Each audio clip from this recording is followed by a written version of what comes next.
Please stand by for Ready on the...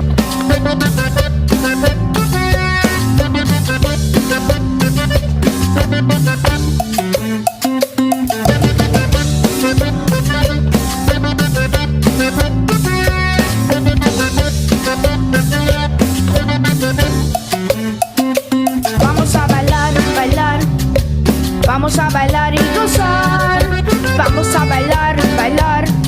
Y vamos a bailar y gozar. Vamos a bailar, bailar. Vamos a bailar y gozar. Vamos a bailar, bailar. Y vamos a bailar y gozar. Yeah.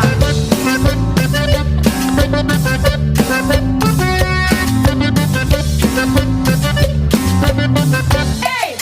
¡Ey! ¡Muévelo!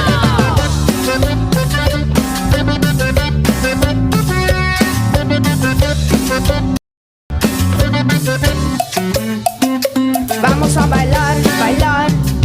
Vamos a bailar y gozar. Vamos a bailar, bailar. Y vamos a bailar y gozar. Vamos a bailar, bailar. Vamos a bailar y gozar. Vamos a bailar, bailar. Y vamos a bailar y gozar. Yeah.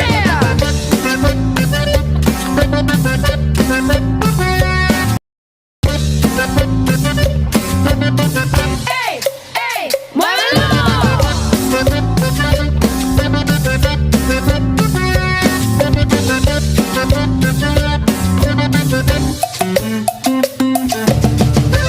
Y ahora todos a la pista, bailando y gritando. ¡Sígueme! Un paso para adelante, un paso para atrás, moviendo las caderas, vamos a bailar. Un paso para adelante, un paso para atrás, moviendo las caderas y todos a bailar. Un paso para adelante, un paso para atrás, moviendo las caderas, vamos a bailar. Un paso para adelante, un paso para atrás, moviendo las caderas y todos a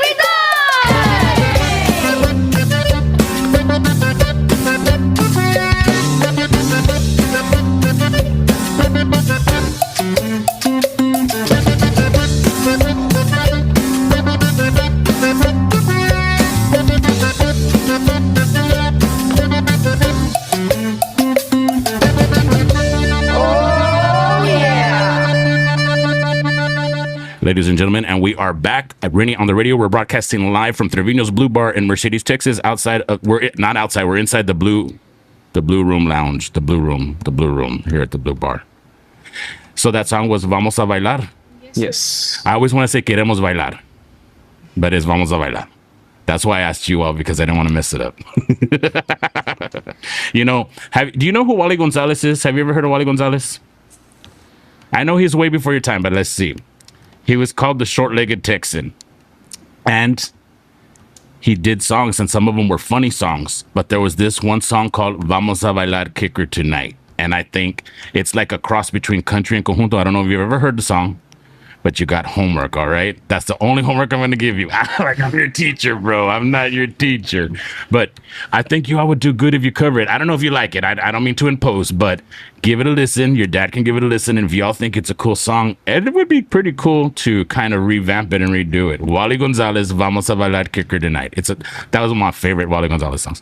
The rest of them are funny. Like, one song says, bury me in Walmart. When I die, bury me in Walmart. He wanted to get away from his wife. I don't know. But anyway. All right. Yeah. So what year did y'all do that song? Vamos a Bailar. 2023. Yes. Yeah. Was that one of the first videos y'all ever did? Yeah. That's the first video. Awesome. Well, y'all did really good. I mean, was that the first time y'all were ever in front of a camera like that, like professionally? No. No? Our pictures in before that for promo for the Butter Boys in a ranch, our grandparents' ranch. I like the way you said that. We did it at a ranch, at my grandparents' ranch. Do you think that you have an accent or no? No. Well, you kind of do a little bit, and people tell me the same thing. They're like, I was doing an interview with Juan Mendoza Jr. and the Three Amigos from Tejano Television one time, and they're like, where did you get your accent from? And I was like, I don't even have an accent. And they're like, yeah, you do. And so when I went back and I watched the video, like, I think I'm talking normal without sounding like a hick. and then it comes out sometimes. Like right there, it came out sometimes, right? But anyway, it is what it is. Look who's here. Do y'all remember who that is? Myra D. Myra D in the house. Yellow nerd. We're, Thank you. you know what? I'm just gonna say it. I'm gonna brag on the three.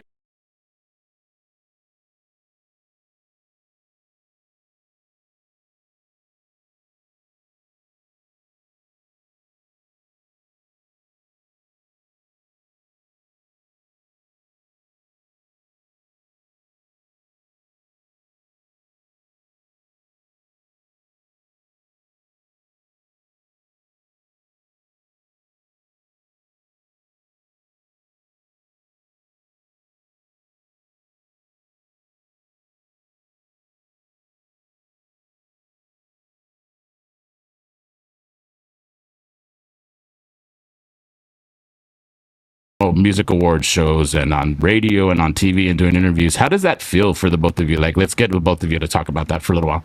Well, it feels great to perform, Uh-huh. and I really enjoy it, and it's a lot of fun. And you, how do you feel about that, buddy? Feels great. Like see all the people dancing, like enjoying a great time, all that. It's fun playing up there. Just like have a good show. Like show who the Battle Boys are. So when I was growing up, my granddad always taught me, he said, you do your show the best you can all the time. Like, it doesn't matter if you're having a bad day, sometimes things aren't going your way. You're having a bad day. Maybe you feel a little bit under the weather. Maybe you're a little bit sad. You don't feel good. But your followers and your supporters, they pay really good money to go see you. So you got to perform the best, right? Like it's your last show. Like Yeah, I like that. You every show you perform like it's your last show. And even if there's 3 or 30 or 300 or 3,000 or 30,000, you give it your all. So I think I see you guys perform, and I think that's kind of like a rule that you all probably live by too, right? Your parents are bringing you up, right, man? Yes. And I know I asked you at the beginning, your dad does play the drums with you all, and you said that it feels good to have your dad.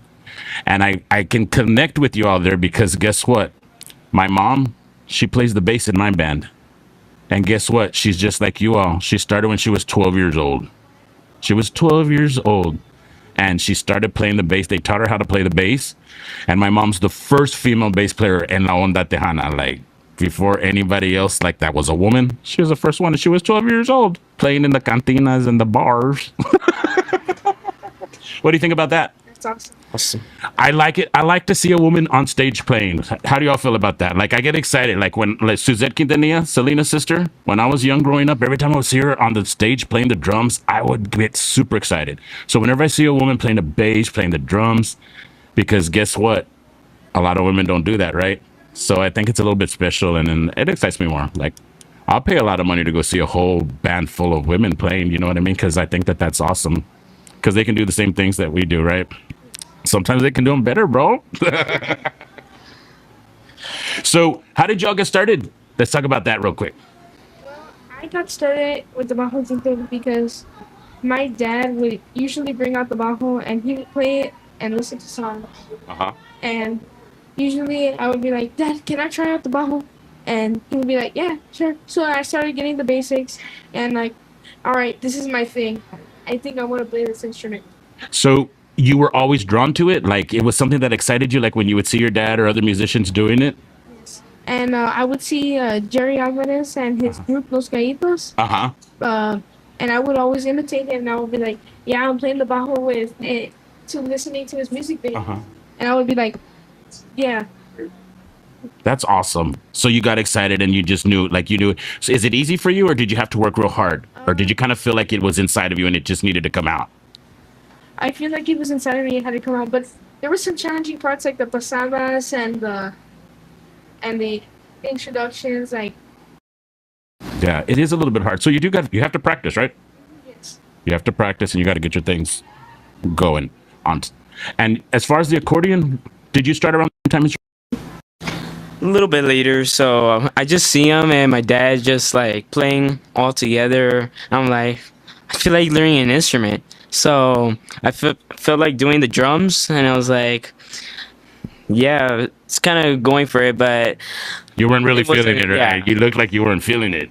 so I went to the bajo quinto. So I was like, nah, it's like too hard for my fingers to place right. Like it's too hurtful for my hands, like because you get like marks on them. I'm like, let's move on to another instrument. So the accordion, I was like, let me try that out. So my mom was like, Mijito, do you think it's gonna be hard for you because it looks like a hard music instrument? A music Yeah. instrument, right? So I was like, I'll just try it out. So I just looked through some YouTube videos and just like learn the scales and learn just one song. Okay. And I just learned Proso Sin Delito. Okay. And that actually kind of worked out. And that's how I kept on going and going. So your mom thought it was going to be a really hard instrument for you to learn, and it was the easiest one for you to learn, right? Yeah. And you, when you were talking about the bajo quinto, that's what it's called, the bajo quinto, right? Yeah. Okay, because I'm a country picker, so I should be ashamed that I don't know all the terminology, but for me, it's just a guitar. But you were saying a second ago that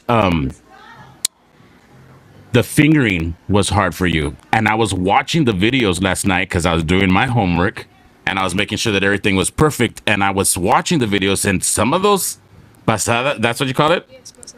They, like, your pinky was stretched all the way over here and your thumb was stretched all the way over there. So I get what you're saying about that. But you look like a natural. You both look like naturals on your instruments. And the singing, like, you never look nervous. You look like you were born to do this. And as far as the accordion, I was watching you. And it is not an easy instrument to play. Because when I was young, my grandpa Tony played the accordion just for fun. He was not like a professional musician, right? And one day at a party at a pachanga, he pulled it out, and I couldn't do it. But then he pulled out one that had the keys, like piano keys on it, because I'm a piano player. I play the piano, and well, I could do it, but I'm not.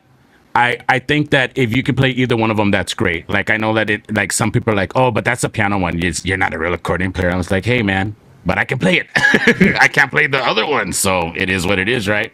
But yeah, just I know that the guitar looked hard, but you make it look super easy. And the accordion, I was watching your fingers just go super fast. It's like, my God, these kids, man, they're so super duper talented. Thank you. So my hat's off to you for that. Let's talk about your mentors. I know your parents are your mentors, like they're the number one. Yes. But what about in the music industry, in the music business? There's always been a lot of mentors to me, like Juan P. Moreno, Johnny Lee Rosas, and many more. And the one that sticked out to me the most was Jerry Alvarez from Los Gallitos. He's my dad's friend in high school, and he's been a mentor to me. And I would watch his videos every single time and be in my room pretending and imitating him. I used to do that when I was little too, but you know what? I would not pretend that I was a musician. You know what I would pretend I was doing? I wanted to be a news reporter, and I wanted to come out on the news. So I would get anything that I pretended it was a microphone, and I would like go outside in the yard when I was like 7 or 8, and I would pretend, oh, there's a major accident. I'm on the scene of a major accident, and at the end I always say, now back to you, Letty, because I had a crush on Letty Valadez Garza. You probably don't know who she is because she's before your else time. She was when I was your age, right? She was on Channel 5. She reported the news like for years. Like she's a legend in the industry. So shout out to Letty Valadez Garza. I know that Jerry Alvarez, let's give him a shout out because Gori, right now she's the camera woman for me. And she's behind the scenes producer. But my uncle, her husband, he passed away. May he rest in peace. He was his name was Raul Hernandez, and he was the pioneer in Tejano music. Back in the day, there was a radio station called KIWW, and he formatted that. And he was the first person to do live remotes. Like he would go to like famous venues like dance halls or whatever, and like if Grupo Mas was playing, they would broadcast the whole concert on the radio and stuff like that. So Jerry is related to my uncle Raul. So shout out to Jerry, and he's a great musician too. So I was watching your video. So you know what? He is in one of your videos. Which one is this one? Ruben Naranjo and Johnny Cash special. Ruben Naranjo and Johnny Cash special. It's an awesome. I listened to it like a million times over and over again. And you all recorded at you know that we recorded the same recording studio? You all record there with Joe Leal Jr., right? Shout out to JL Recording, our buddy Joe Leal. He's a great guy. We're going to go ahead and throw it to the little potpourri here. And I hope you all like it because we all like it and it's darn good. Hello, everybody. We are the Ibarra Boys. Ready, Roy? Yeah.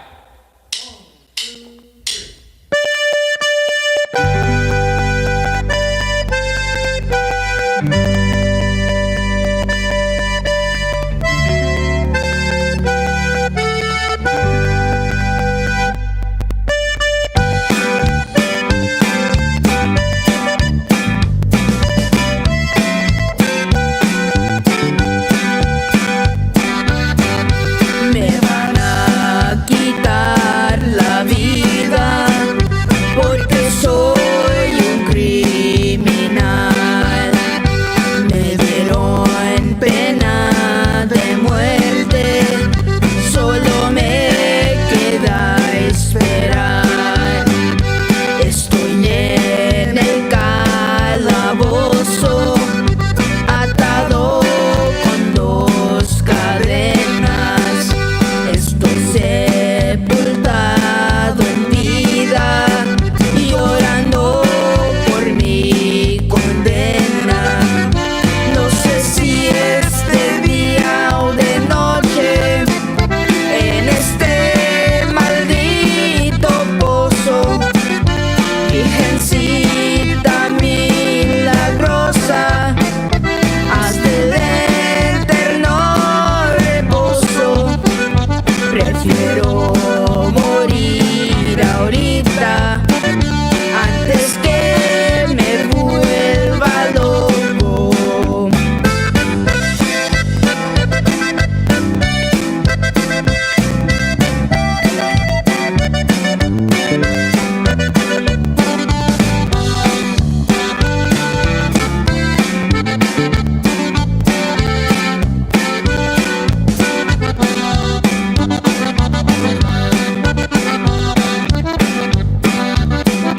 Compañero prisionero, tú que estás aquí conmigo, ya no llores por tus penas, ya se acabará el castigo. Mientras no haya aclaraciones, todos somos delincuentes, aunque seamos criminales, aunque seamos inocentes. Las paredes de esta cárcel son de piedra todo entero. Las columnas de cemento y las rejas son de acero.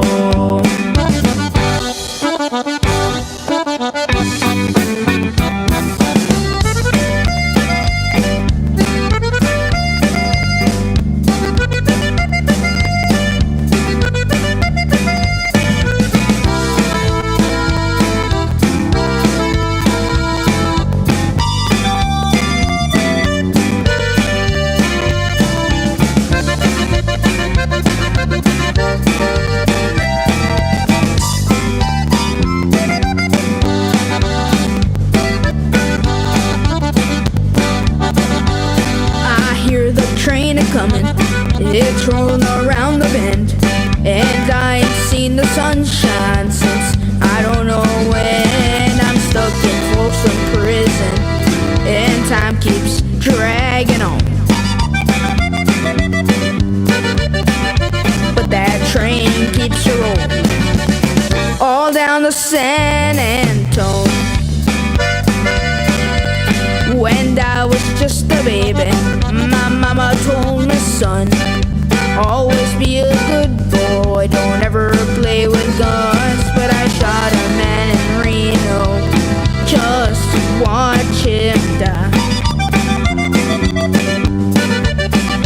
But I hear that whistle blowing, I hang my head and cry. If they freed me from this prison, if that railroad train was mine, I bet I'd move it all a little farther down the line. far from Folsom Prison. That's where I want to stay.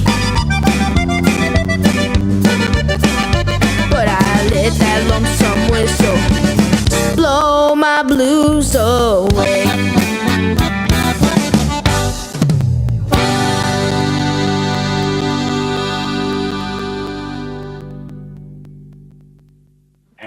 We're back. Renny rolling, and this is Renny on the radio. We are broadcasting live from Trevino's Blue Bar in Mercedes, Texas, 313 South Ohio Avenue. In Mercedes, Texas, when you're feeling blue, come have a brew. But if you're the Ibarra boys, you have a soda or a water or non-alcoholic, because we don't serve minors. Too bad. You'll have your fun when it's time, okay? All right. So what song was that? That was Ruben Anajo and Johnny Cash special. I like it a lot, especially that Johnny Cash. Thank you. I had a gig this past weekend, and for the first time in my life, live, I sang. Have you ever heard that song "Ring of Fire" by Johnny Cash? Yes. I like it a lot. I don't know. I don't know. I don't mean to put you on the spot, but I think that like Reny Rollin singing Johnny Cash and you all singing with Reny Rollin in the recording studio would sound really nice. What do you think? That would you be down to do it? I would. You would be down. You would be down too. Yeah. Then I'd be your Uncle Reny. And then you'd be my little nephews. What made you all record that? Well, we like Ruben Anajo and we like different genres of music, Johnny Cash and country and conjunto, so we decided to mash it up together. Well, you did a good job. I like it a lot. Thank you, sir. Let's talk about that mashing up in different music, because we were talking about Chicago during the little break. So what do you want to say about Chicago? Well, I like Chicago and they're a really nice group with Peter Cetera, Robert Lamb, and Terry Kent. I like Chicago from the 70s and the 80s with Chicago 16 and 17, released in 1982 and 1984. And Chicago 1, 2, and 5, and 10, all releasing in the 70s. Wow. So I got to give props to you, because you all know your history. Yes. Some people don't know that. Some people, I just like the song because I like the song. Yes. Even some musicians, they just like the song, but they don't know who recorded on it. They don't know. And you know what? I'm guilty. I don't know every single song that I like. I don't know who played the guitar or who played the drums on some of it. I do, but props to you guys, because you all know what you're talking about. What do you like that's outside of your genre of music? I like all the genres. It's fun just to hear like norteño, tejano, rockish, country. There you go. Good. Country, that's the one. Sound really good. Matching up together if you want to do it, if you want, and it'll sound like spot on. Spot on. Well, everything you do is spot on. Maybe y'all should do some country. It'll be spot on too, buddies. Renny, I have a question for you. Okay. Well, okay. I'm nervous now. What's up? Favorite country artist? My favorite country artist, I always, for a long time, it was a toss-up. George Strait, but also, I don't know if you know who George Jones is.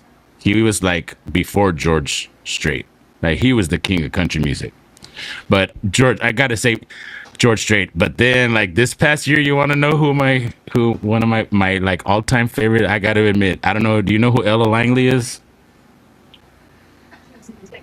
Have you heard that song? He's from Texas, I can tell by the way. It's on the top of the world. Like, she's already gone yeah, she broke records and everything. And then once I hear the song, I can't get it out of my head. It's on repeat. And then get a load of this. It's a girl song, and guess what? I do a gig and they request it 2 or 3 times and I have to sing it. So the first time I was here at Trevino's and they were like, choosing Texas and choosing Texas and choosing. And I was like, oh man. So I was like, wait. So I found a girl, I was like, she's from Texas. And they're like, no, we want you to sing it high like Ella Langley. I was like, oh. So I had to sing, he's from Texas. I can tell. I was super embarrassed, but but I hit it.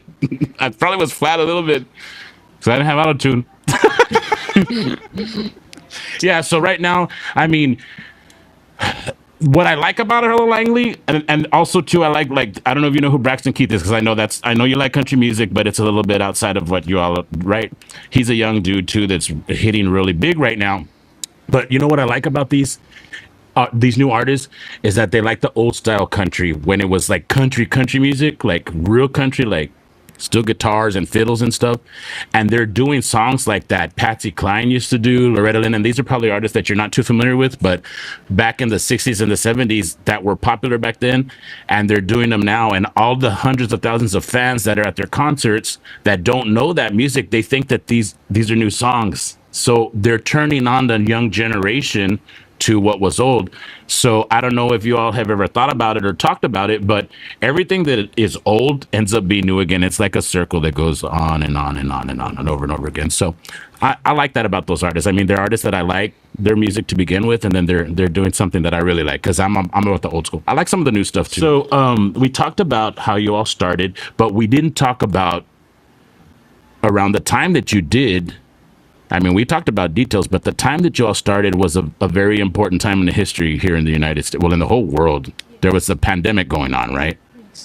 COVID. So we all had a lot of downtime. We were all stuck in the house. Yeah. Do you think that even though COVID was a bad thing for a lot of people and it affected us really negatively, do you think that a positive thing to come out of COVID was that you all were able to hone in a little bit and learn more and really get the ball going on your all's careers? Yes, Yeah. you have a lot more time at home, and school comes first. Right. And well, after school, we would usually just practice and get better. Well, practice makes perfect. Yes. You know that I'm 48 years old. I've been playing since I was 12. 11, 12, I started picking up the instruments. The first thing that I picked up was the bass guitar. My mom showed me just this is an open E, an A, a D, a G. And then she's like, when you're playing in D, the main root is D, and then G and A go in it, and then your off chords will be E minor and sometimes B minor, right? But I would play my grandpa's old records and 8-tracks. I don't know if y'all know what 8-tracks are. They're like a kind of cassette tape. You know what a cassette tape is? But this one was a long one, and it was like a cartridge, and you would stick it in a machine, and it would play it, right? So I would play those, or I would play with vinyls, and that's how I learned how to play. But in my grandpa's band, it was all family. So my mom played the bass, my aunt did the segundos, and she played the tambourine. I had another aunt that played the piano, and she played like real country. So I was always drawn to that. So I started with the bass, but real quickly I moved to the piano, and that's what I ended up playing for a long time. So I'm 48 and I'm still learning. Like, I learned something every time I sit down, and I don't sit down at the piano anymore because now I moved from being the piano player in the background to the front man after my grandpa passed away. So I haven't sat down in a long time, and I got to sit down probably this week because I have a new single that's got to get out, and I have to put the piano on it. But every time I sit down at that instrument, I figure something new that I didn't know how to do before, and I think that's cool. So the whole point of me rambling on about that was that practice makes perfect, and you all are great right now. So can you imagine in 5 years, you're 15 in 5 years when you're 20, and how old will you be in 5 years? How old are you right now, buddy? 13. 13, 15, 13. You'll be 18, like, you'll be grown men. You'll be all grown up. Let's go to the comments. The first comment of the night, 31 minutes ago, was posted. I hope she's still watching. Rosario Ramirez. Do y'all know Rosario? Yes, she's our grandma. That's your grandma. Is she one of your biggest fans and Yeah. supporters? They always are, right? Yes. My grandma was too. So she's saying, congratulations to my grandsons. I'm so proud of them. God bless you guys. Love you. Awesome. Thank you. Also to Joe Aldrete, Chicote man is watchando. Do you know what a chicote is? It's a whip.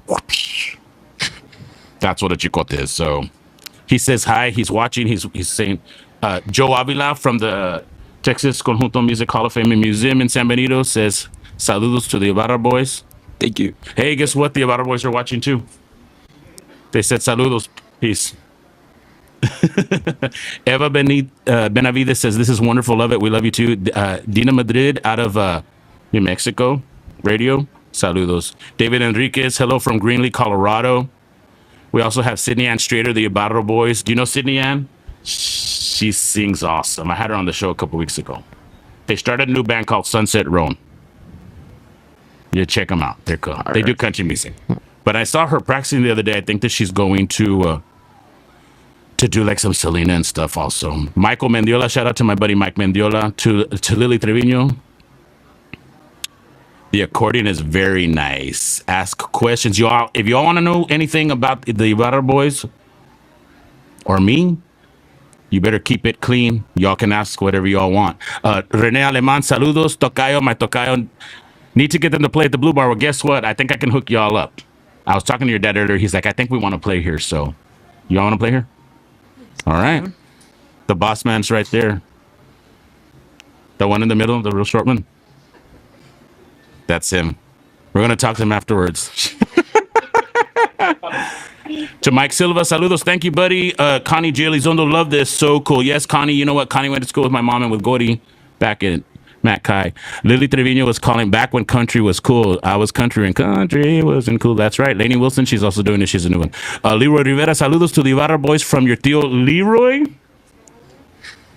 It's our thing here. You better say hi right there. Say hi.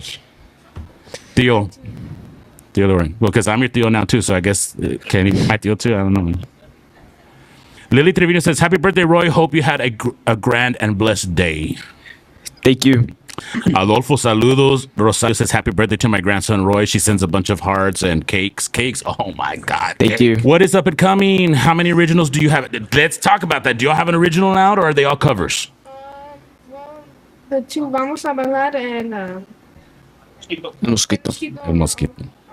our original. So RJ Rivera, saludos, happy birthday, Roy. Hello from Willacy County. Willacy Thank County's tuning in. A shout out to Jacob Ramirez. Jacob Paul Ramirez. He couldn't make it tonight to co-host because he had a family emergency. Y'all are in our prayers, buddy. I'll talk to you soon. RJ Rivera, saludos, happy birthday, Roy. Lily, great. Okay. Thank you. So you all can keep asking questions, and we'll answer them as soon as we get to them. I have to keep refreshing. You know, I'm trying to host a show and everything. I need somebody just to do the questions for me, but we'll get to them. We got a new comment. Hold on. Yo, Bob Gonzalez says, yo. Yo. All righty. You want to ask me a question? You said you had a question for me. Did we answer it already or no? Yeah, you did. You ask away. Do you put a lot of twang in your voice? I try not to, but I can't help it. Sometimes I do. Like, can I use an example? Like, Sure, go for it, buddy. Like, who are your friends? Like, who are your friends? Like, Who are your friends? I really don't talk like that, but sometimes it comes out a little bit. Like I told you, and I was doing an interview a while back, and they're like, "Where did your accent come from?" And I said, "I don't have an accent." And they're like, "You just said it with an accent." And I was like, "No, I didn't." I mean, it comes and it goes, but I talk to people out there too all the time, and have you noticed that when you're talking to your fans or to your supporters, and sometimes they're talking normal like this, and then all of a sudden they say something like that. It is what it is. Que bueno. You see, and then like I could say que bueno. You do? Yes. I love you too. Oh, you're talking about them? Wow. Okay. Well, I gotta behave because she's the manager of this whole place. She's known me since I was in diapers. Yeah, she changed a few of them too. I'm not even lying. Anywho, y'all are a lot of fun. thank you. Thank you. We have another song. The Palm Tree. La Palma. La Palma. I've heard that country from back in like the 70s. Somebody did it country, but I gotta say I like your all's version better. Thank you. It's awesome. You want to hear it? Should we let the people hear it? If y'all haven't seen it, here's the Battle Boys with La Palma coming right at you.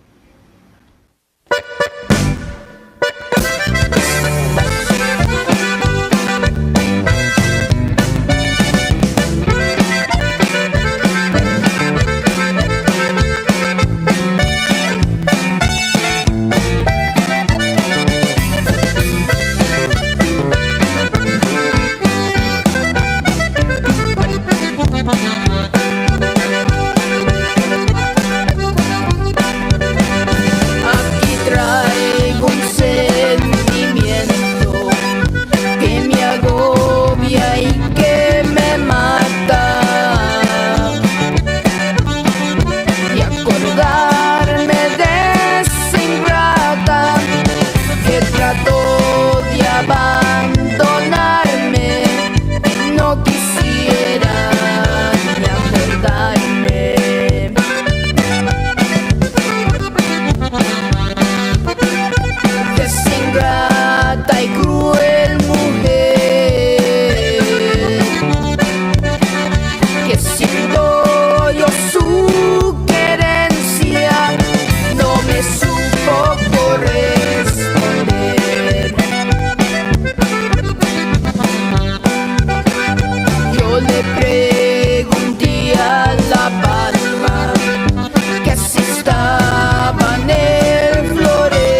Así se marchita mi alma cuando tú le dices que no. Puro y para boys.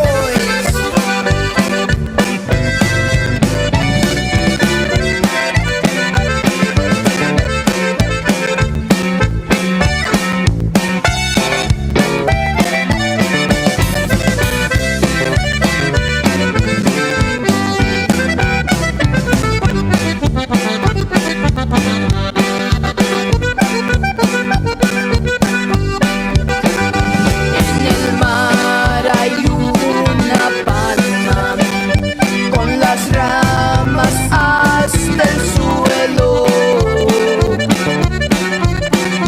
donde se van a llorar los que no encuentran consuelo. Pobrecita de la palma.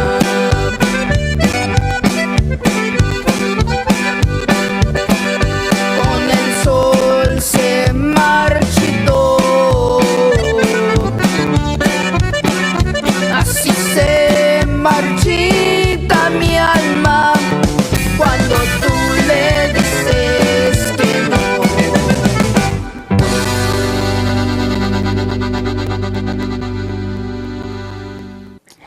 And we're back. That was La Palma, the Ibarra boys, and guess what? They're gonna sing for us. What are y'all gonna do? We're gonna do a Narciso Martinez Pupuri. All right, get it. Alright, ready. 1, 2, 3.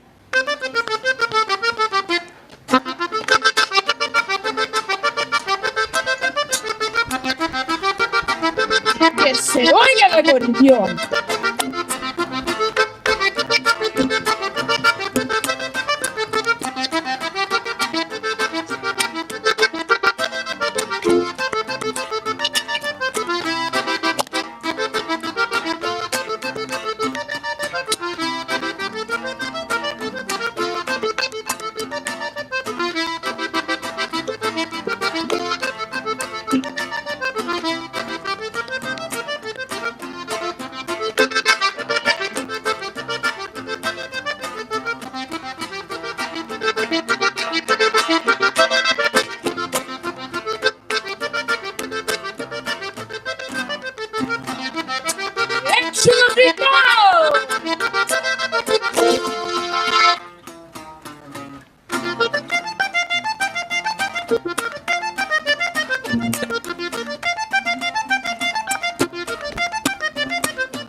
Oh my God!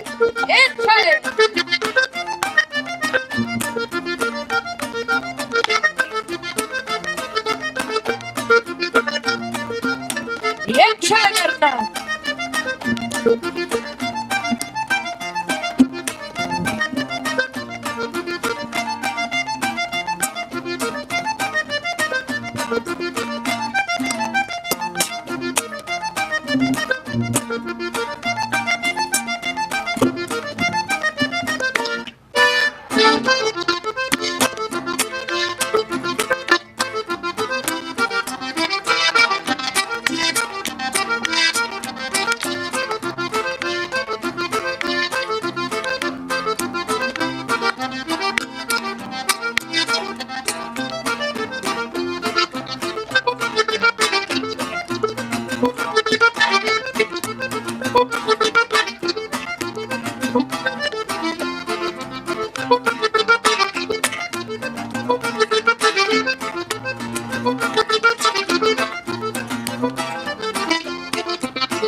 All right, man. That was awesome.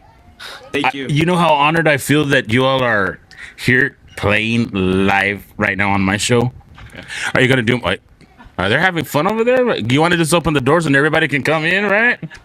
Y'all are very talented. You blew me away. Like, I'm not even lying. Like, I don't say things just to say things, but you blew me away. Thank you. Thank you. Y'all are awesome, awesome, awesome. Do you want us to do our new song? Yes, I got the video, but I think like a live version will really hit the spot. So we'll do that in just a minute. You know what? We have to get this question in because somebody, I don't want to be rude. It's my fault. I skipped it. I forgot who asked it, but I wrote it down. I'm going to ask the both of you real quick. How do you all manage your time between school and being celebrities and musicians? Well, of course, school comes first. Absolutely. Our music is just as a hobby. So we're going to try to finish high school and go through college. Yes. Get a degree. Get a degree. Do you know what field you want to go in as far as your degrees are? Medical field. You're going to go, like, you want to be a doctor? Yes. Awesome. I want to be a pharmacist. Yes. Yes. Awesome. And you, what do you want to do, We buddy? try to be in one of those examinations, like the bones, all that. Like Yeah. a kind of like a coroner or not a coroner, like a pathologist. I think it's cardiology. Okay. Yeah. All right. That's awesome. That's awesome. That's awesome. So absolutely, school always comes first, and that's the best advice that anybody can give to anybody is that school comes first. And I think that y'all are very level-headed, and you've got great parents that support you, and they're raising you the right way. Sometimes, do you ever feel like, maybe I shouldn't say this, but I'm gonna ask y'all, like, sometimes you get excited because the music is going so great that you're like, "Ah, I could see myself doing this forever, like forget school." Okay, we'll get that out of your head. Because I did that. No, I mean, you can't help it, right? I think that the connection here is that, I'll be real honest with you. In my 48 years of life, the first arena tour that I ever did was a few months back in March. I played at Bird Ogden Arena for Fiesta Edinburgh. Shout out to everybody at the Fiesta Edinburgh Association. I opened for this country band, Texas country band called, their name's Randy Rogers, right? And that was, I've played to audiences like, I've played to 30 people, I played to 15,000 people, 20,000 people with my granddad, but I was always just there in the back doing my thing, right? But stepping out on that stage, like, we were there all day. They gave us a humongous green room, dressing room. They gave us the locker room to the Vipers, and they gave us drinks and food and towels and everything. Like, it was VIP, right? And we ran our sound check, and we were there all day. And then when it was time for us to get on the stage, I'm standing off to the side because the band is getting ready, and the guy who's in charge of the production, and he says, "Okay, I need to brief you real quick because this is what's going to happen." And you know the technical stuff. You're going to get up on stage, you're going to do this, you're going to do that, boom, boom, boom, boom, boom, and then you're going to come back. And then as soon as you're done, and if you have time for an encore, I'll let you know whether they want it or not. And if you can't do it, you can't do it. If you can, you can. And you come off because you got this much time. Y'all know, right, how it goes. But when I stepped foot on that stage, and in an arena that holds about 8,600 people, I want to say there was about 4,700 people, that they were all chanting and cheering and yelling my name. I was like, man, this is what I want to do for the rest of my life. And they're like, "We love you, Rennie Roland." And I didn't even know who they were. But I'm sure you all get that a lot, right? I mean, I think that I was yelling like, yeah, when we played together at the El South, no? Y'all don't remember that. It was for you all, that was too much time has passed for y'all to really, really remember. I think so. Well, we were in the South. I hadn't been there in a long time. But it was 2024, Dad? Yes. 2024. And y'all put on an awesome show. Thank you. I was like, how in the world am I gonna go on after that? I was scared. I'm not even lying, because you all had all the people there. They were like standing right there at the stage. Thank you. But I guess I did. You're very welcome. I guess I did okay because they stayed there for me too, right? Yeah, we did good. We did good. We did good. We're gonna play rapid fire question in just a minute. Let's ask. I know I got a couple more questions, so let's see real quick. I'm gonna answer. Okay, Judy Garcia says absolutely beautiful. She loves it. Amazing. Absolutely beautiful. Michael Perez, DJ Mike. Saludos, Connie, once again. Fantastic. She loved the song. Look, they're hiding and they're loving right now as we're talking. Shout out to Willacy County. Bonita, it's a Texas thing, and I know she was talking. You see, there you go. It's a Texas thing. Benny, can I say something? You can say whatever you want, Papa. I want to give a shout out to all my family and all the supporters and followers. Thank you for everything. Awesome. You can say whatever you want, but I have a request. You got to call me Theo Rennie. Theo Rennie. Theo Rainey. Yeah. I know you're Theo. We're gonna do a collab. Myra, get it done. Book it. Book Joe, clear the studio. We're gonna do a country/conjunto song. Reny Rolling Nevada voice. Yes? Yeah. As long as your parents say it's okay. Don't worry. Joseph will pay for it. Joseph's gonna pay for it. We'll call it the Trevino Polquita. I don't know. Why don't y'all do another song? You wanna do another song? Come on. He said yes, he's down. He's gonna do it. He's producing we're gonna collab together, the Nevada Boys and Reny Rolling, and Joseph's paying for it. This is going out to 6 million people tomorrow on Tejano Television. What are you gonna do next? They're going to. We're gonna talk about it. Dad was talking about it. He was getting out. He asked me for the lowdown first, and now he's like, okay. I was like, we'll talk to Joseph and we'll make sure they take care of you real well, and Roxanne. You'll be working. I promise you won't be working when they come and play. Clear your schedule. I like your boots. Are they comfortable? All right. Do you start, man? Whenever you're ready, Papacito. All right. Hoy es morena, tú me alumbras con tus ojos.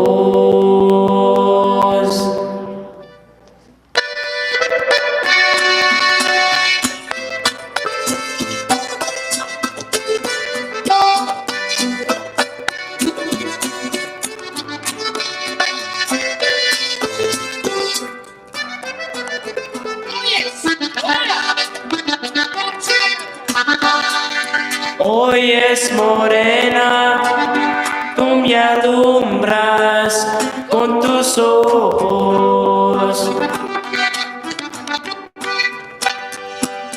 Y tu mirar es lo que me está matando.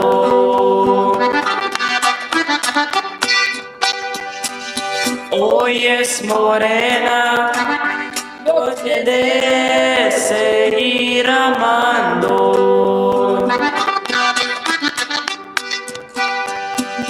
hasta encontrar una alivio a mi penar.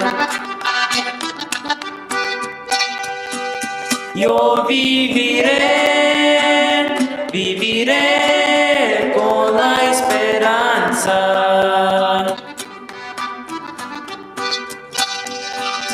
Y vertiré estas lágrimas que lloro.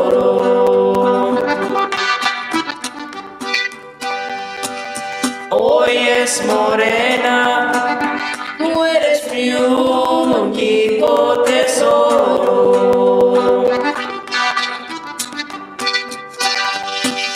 Hasta encontrar una alivio a mi pena.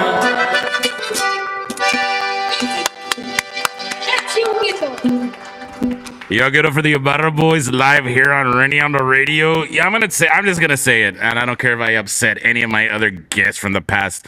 I am having so much fun with you guys. Thank you. And I am super excited that you're here. And for me, this is probably one of the funnest shows that I have had so far. And I've been doing it for almost a year. Like, I'm new at this. This is not, I mean, I know I'm a real professional, but it's not. I'm kidding. So, that one? He reminds you. Oh, yeah, I was going to say that. You remind my aunt of her grandson, Georgie. He wants to play the accordion. Right now, let's talk about that because you all do a lot. You're very musically inclined in school.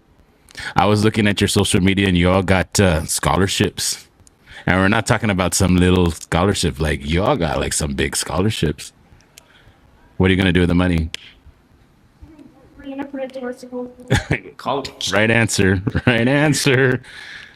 You're very smart. I was hoping that you would say something like, I'm going to go buy some collectibles or something. I'll be like, no, boy, you got to put it towards school. But you're a good kid. Let's talk about collectibles. Y'all like to collect stuff. You know that I'm a real big fan of Teenage Mutant Ninja Turtles, but not the new one. not the new one that looks all like futuristic. I like the old school, and I have the Teenage Mutant Ninja Turtle movies on DVD. Why are you looking at each other like that? Say it. Which Teenage Mutant Ninja Turtle are you? If you had to choose, are you Raphael, Donatello, Leonardo, or Michelangelo? I'll be Leonardo. You're the purple How Leonardo. about you? Michelangelo.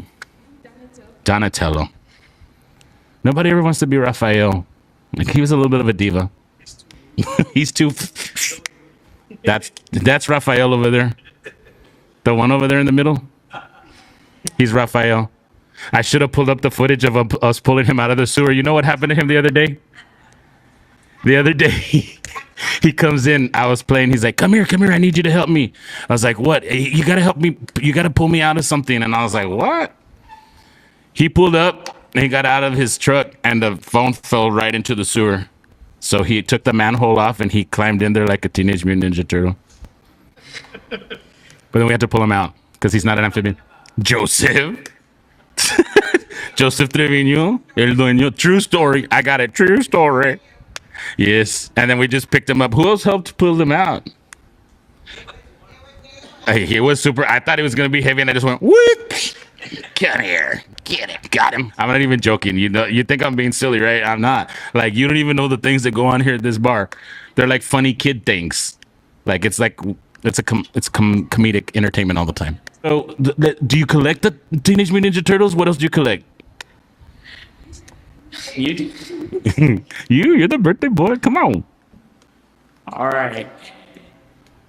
1984 Transformers. Which one's your favorite one, dude?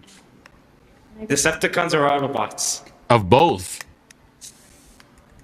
Megatron. Megatron, of course. Megatron wins all the time, dude. Soundwave. Okay.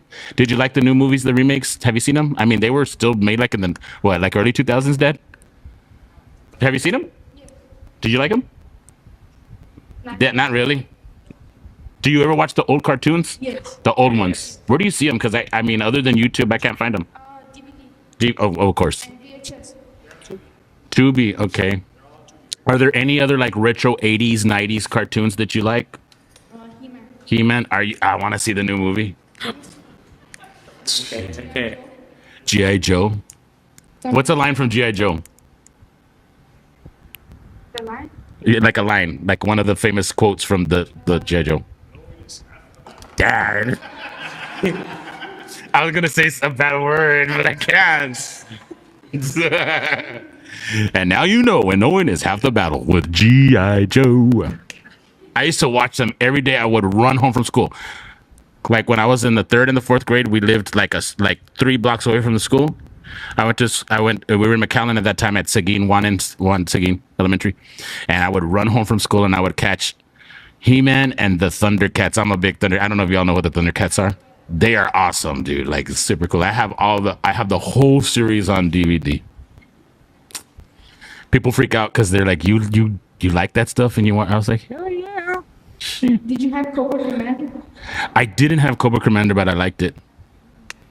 And then I was a little annoyed because He-Man, when the cartoon was coming on, and then they did the spin-off with She-Ra. Because then my sister always wanted to watch it with me, and I was like, get out of here, man. But anyway. But I'm looking forward to the movie, man. It's going to be super duper duper fun. Is it hard playing that? I really would like to learn, but I'm scared. No. It's not hard? Can you show me, like, what D? You know what D? Like, how would you play it on there compared to a country guitar, like a regular? Yeah, you already lost me. That's a G.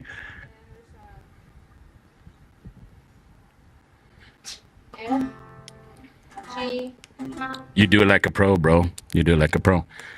You know what my problem is? I have fat fingers. I have a hard time. So my lead guitar player, Eddie, he's like my brother from another mother. Sometimes, especially like when we did the arena gig, he's like, why don't you just put your guitar down? We don't even need it. We don't even need it. So I put it down and I just sang. He's like, you do way better like that. I know it's because as I get older and my fingers get fatter, it sounds, you know what I mean when I say gut the strings, but check this out. Like, look at my fingers. I still have calluses because I still play it. But I almost brought the piano out. I was here Friday night with my band, and I threatened to bring the piano out, but I was like, no, that's extra. Do you remember that scene from the Bumble wherever he tries out for the band? Mm-hmm. Like whenever he's trying out for the whenever he plays the guitar and he plays that one song for Little Richie, like it's like it's Saturday night and I just got paid. And I'm gonna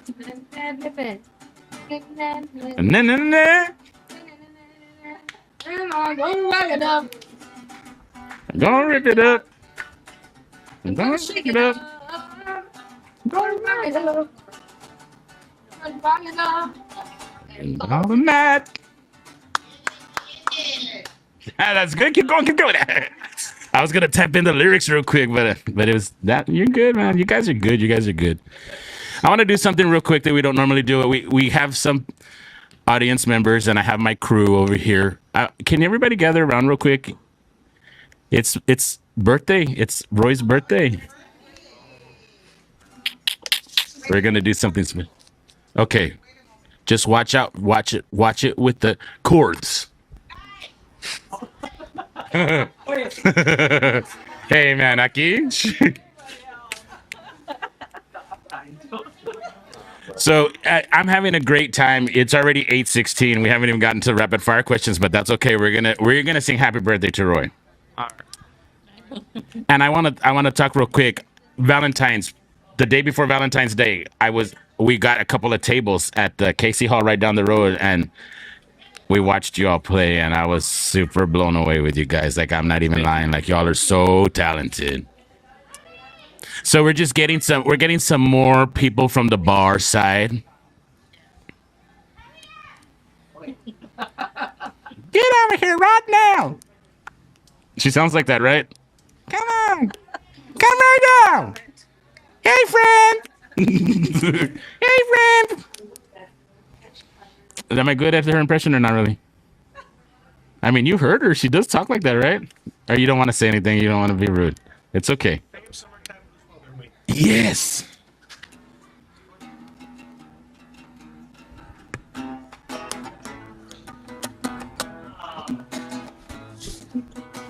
I'm gonna raise a fuss, I'm gonna raise a holler. I'm working up, I'm trying to make it down. And every time I call my baby, try to get a date, my boss says, no doubt, son, you gotta work late. Sometimes I wonder what I'm gonna do, but there ain't no cure for the summertime blues. Woo!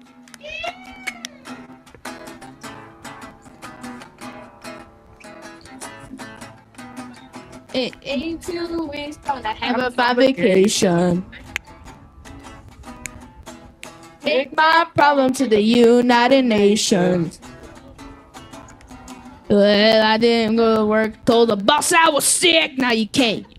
You can't go have no fun because you didn't work a lick. Sometimes I wonder what I'm gonna do, but there ain't no cure for the summertime blues.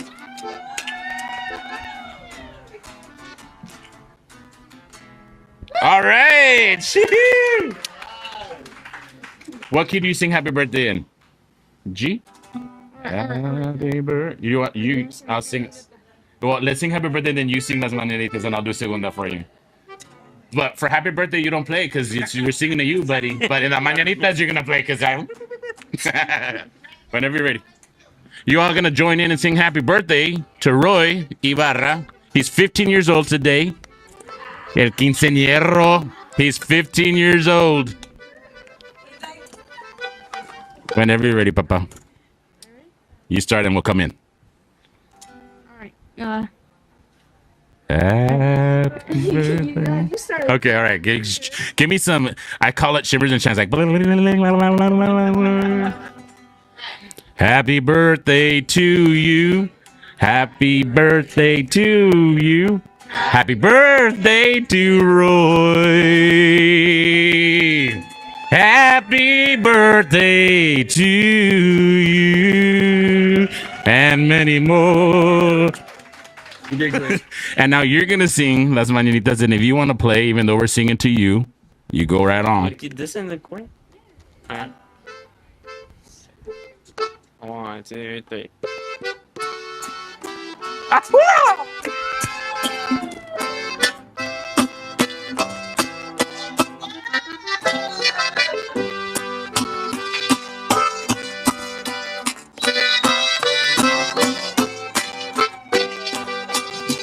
Qué linda está la mañana en que vengo a saludarte. Venimos todos con gusto y placer a felicitarte. El día que tú naciste, nacieron todas las flores. En la mitad de bautismo cantaron los ruiseñores. Ya bien amaneciendo, la luz del día nos dio. Levántate de mañana, mira que amaneció. Happy birthday, carnal.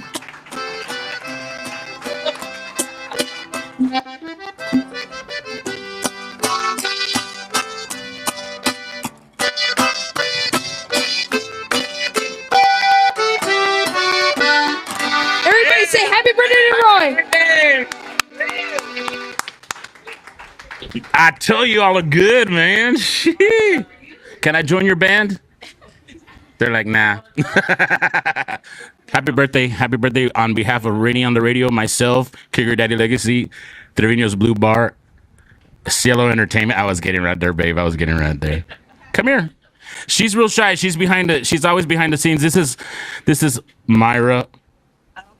You're good there. They can see you.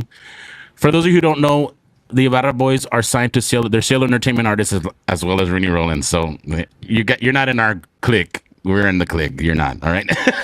But this is Myra. She's the one who gets all of our music out on the radio. She promotes all of our music. She pushes it to all the radio stations. And we want to thank you for all the hard work. She's going to be on the show in a couple of weeks. I finally talked her into it. We're promoting. We got some big things coming up that we got to promote. So her first podcast ever. So, okay, bye. Get out. We got her and Bird coming. Pájaro will be here. Okay, so I want to play a game with you all real quick, and I won't keep you all too long because you all at school tomorrow? Yes. Do y'all stay up late? Yes. What time do y'all go to bed? Like at 10. That's a good time. That's 11. about 11. That's about the time. So you go to bed before him? Yeah. So do you got a routine? Like, are you like real like you got to follow the routine and you do it? Who's a little bit more like doesn't follow the routine? You do. Oh, okay. I thought that it would be you, but he said that he doesn't follow the routine. He does. So you stick to everything that you do. Like if you have a ritual and a routine, you do it every day at the same time. Like if you're gonna go to bed at 11, you go to bed at 11 every time, unless you got a tocada and it's on the weekends, right?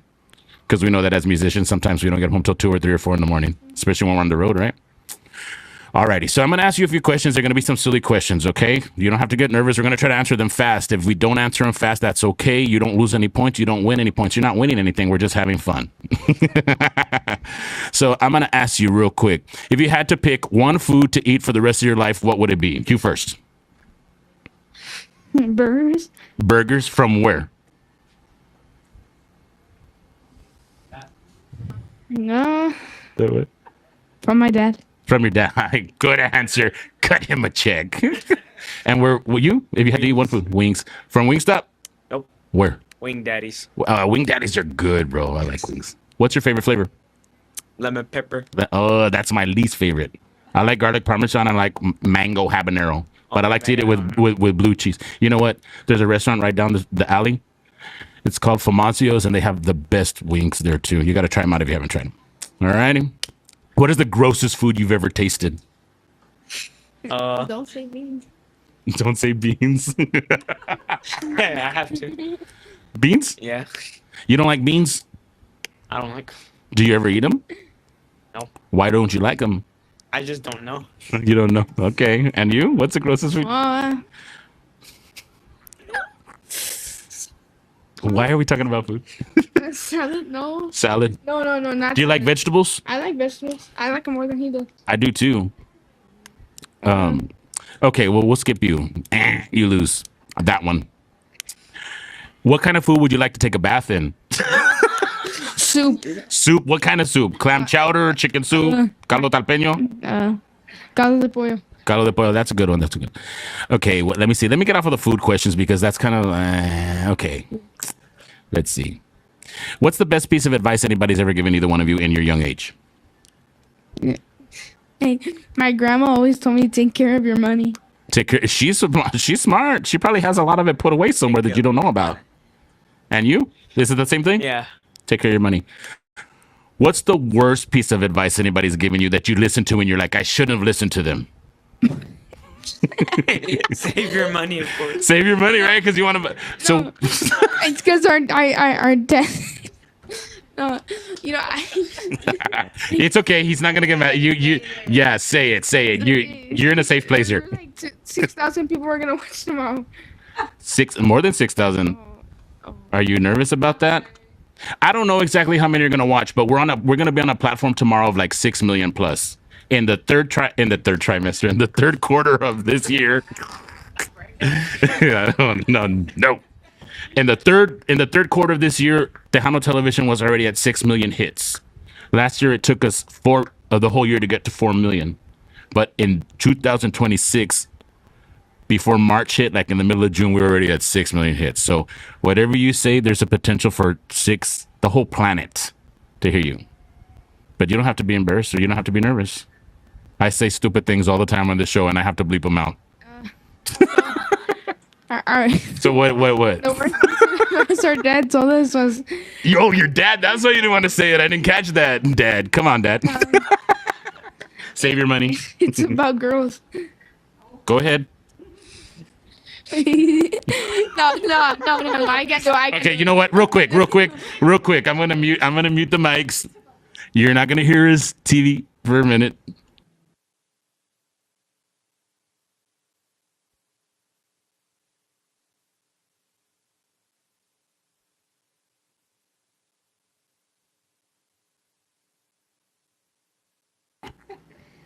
You didn't need to hear that. He was right. So you see, I said your parents, they're doing a good job raising you guys. You're very respectful boys, and I love that. Because in this day and age, not a lot of kids are respectful. I think that this generation has gone down the tubes.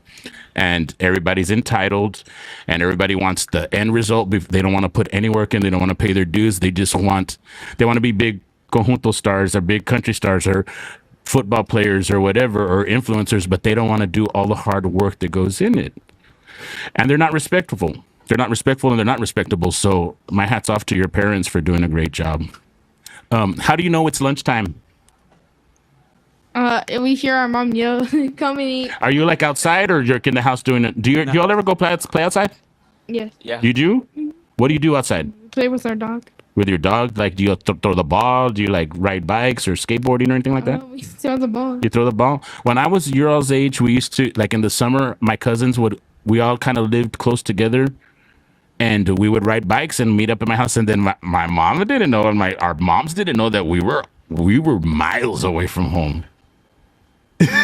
Don't ever do that, all right? But we would ride like, well, we thought miles, but maybe like we were like in the next neighborhood, and we're gonna get in trouble. But we always knew what time to come home. But don't do that, all right? If you're opening up a restaurant, what kind of restaurant would it be? Well, I would say a variety, Like a buffet, like a plethora, una plethora. well, like that, like you have like over like 400 like menu items, like Chinese food, Italian food. You know that Chinese and Italian are my favorite. Like, I can eat pasta every day, all day long. I can eat fideo every day. I love fideo. Fideo with ground meat, little carnita, unas papitas, chile toreado. Good. That's right. But if they're not your dad's, it's not. Don't say Whataburger. Whataburger, no, right? Everybody eats Whataburger. I've never had an In-N-Out burger. Never have I had an In-N-Out burger. Have you? Yeah. McDonald's. McDonald's. I like McDonald's. I get sick every time I eat it, bro. But it doesn't stop me. What is the best piece of advice that you could give me, Roy? Follow your dreams and never give up. Thank you. Do you think I'm cool? Yeah, you are. Like if I was your age, would you want to hang out? Or would you want to kick my butt? Hang out. Hang on. All right. Well, I think we would click good because we're musicians. So, you know. Yeah. And you? You think I'm cool? Yeah. How was your experience so far on the show? If you had to give it a number from 1 to 10. Look, my brother, I'm going to interrupt you. He was like 12 years old playing the drums. That's us when we were super young. That's on Tejano television right now. That's my granddad. That's my Aunt Gori. That's my mom playing the bass. I'll see if they show my brother again real quick. I want you to see. I just get excited because y'all are young and like we were young doing that, man. There's a Villarreal, that hillbillies. I love Villarreal. That hillbillies. Look, don't dork. You see, I used to play the piano. But I don't know if they're gonna show my brother Matt. And now he lives in San Bernardino, San Marcos, San Antonio, and he has his own band, and nobody knows who he is or where he comes from because he doesn't want anybody to know, and he's opening up for famous country artists over there. He plays like the old style. So you think I'm cool? You would want to hang out with me. That means a lot to me. I think you all are super cool. If you, since we're talking about food, would you rather have ice cream or chicken strips? Huh? Would you rather have ice cream or chicken strips? Ice cream. Ice cream. You? Chicken strips. Ice cream. And the chicken strip. You dip the chicken strip in the ice cream and you eat it. It's super good. It's super good. Not French fries. Not French fries? You don't like French fries, bro? French fries with ice cream. You know the best place to do that, I don't know if you've ever done it, is at Wendy's. You get their chocolate frosty and you get the French fries when they're fresh and you just eat them like that and it's super good. Try it. We're going to throw it to your all's new song. You got a new song. That's one of the reasons why you're here. Okay, so we didn't even talk about it and I have to. Jacob Paul Ramirez, my buddy from Willacy County, he couldn't make it because he had a family emergency. We were here to talk about you guys and have you on and celebrate your birthday, but also you're part of an event that's going on June 27th. Tejano Takeover? No, that's in Vegas. Are you going to the Tejano Takeover? We might see you there. Guess what? I'm super excited. Guess what? You're never going to guess.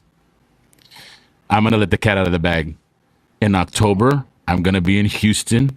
And I'm opening for Los Palominos, dude, on their 35th anniversary tour. Reny Roland is going to be there. I'm super excited. I feel like I'm 13 years old. Like, I can't wait to get there. And I might see you all at the Tejano Takeover. So, you're going to be part of the Conjunto Showdown at Ramirez Roping Arena, June 27th. Oh. That's what yeah. When we talk about Jacob Paul, that's what we're talking about. Raymondville at Ramirez Roping Arena. Y'all did it last year? Yes. How did you like it? It was fun. It was super fun, right? It was a lot of fun. I didn't get to make it because I had a gig, but I think I have a gig this day after all too. But I wanted to go because I wanted to be a judge, a celebrity judge, so I could eat all the food and taste it. I'm gonna put this up while we're talking. It's a sanctioned cook-off, and by the state of Texas. Thank you, Aurora. You all can hit up Jacob Paul Ramirez at Ramirez Roping Arena on social media. And you're going to have some great bands like the Ibarra Boys. Also, too, because this comes in real handy. I did the Cowboy Christmas event there both years. You can't go wrong. Holiday Inn is giving specials for the Conjunto Showdown for the night of $80 for the room. Super nice hotel. I like it a lot.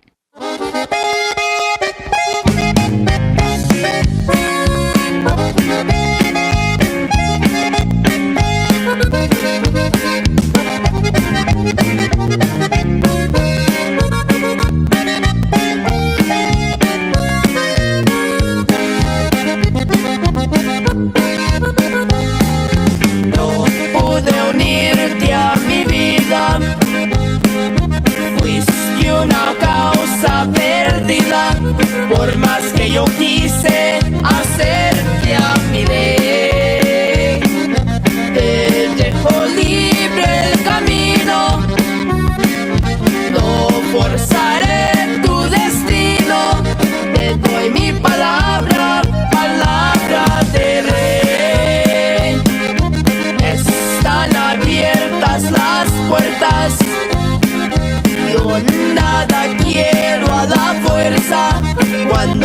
hay remedio, ¿pa' qué renegar?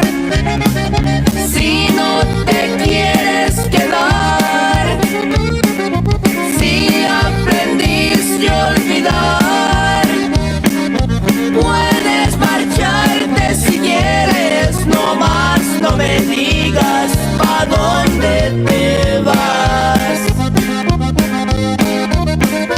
Porque puedo seguirte los pasos, hace que mis brazos te vuelvan a mirar. Es mejor que te vayas muy lejos, donde nunca vuelva tu nombre a escuchar. Están abiertas las puertas, yo nada quiero a la fuerza. Cuando no hay remedio, ¿pa' qué renegar? Si no te quieres quedar, si aprendiste a olvidar, puedes marcharte si quieres, no más no me digas pa' dónde te vas. Y para boys.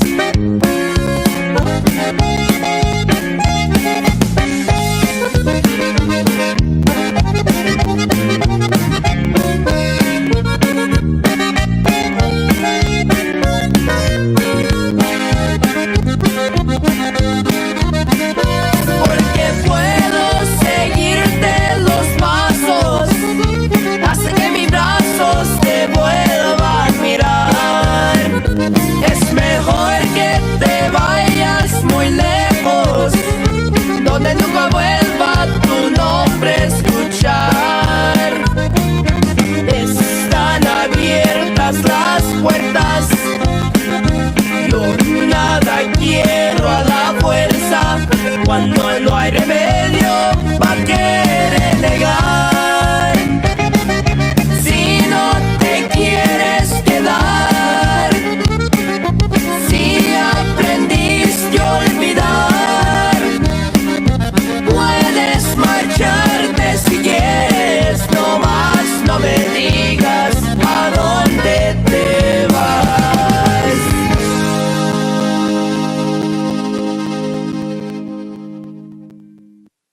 We got Mr. Groyo out of senior.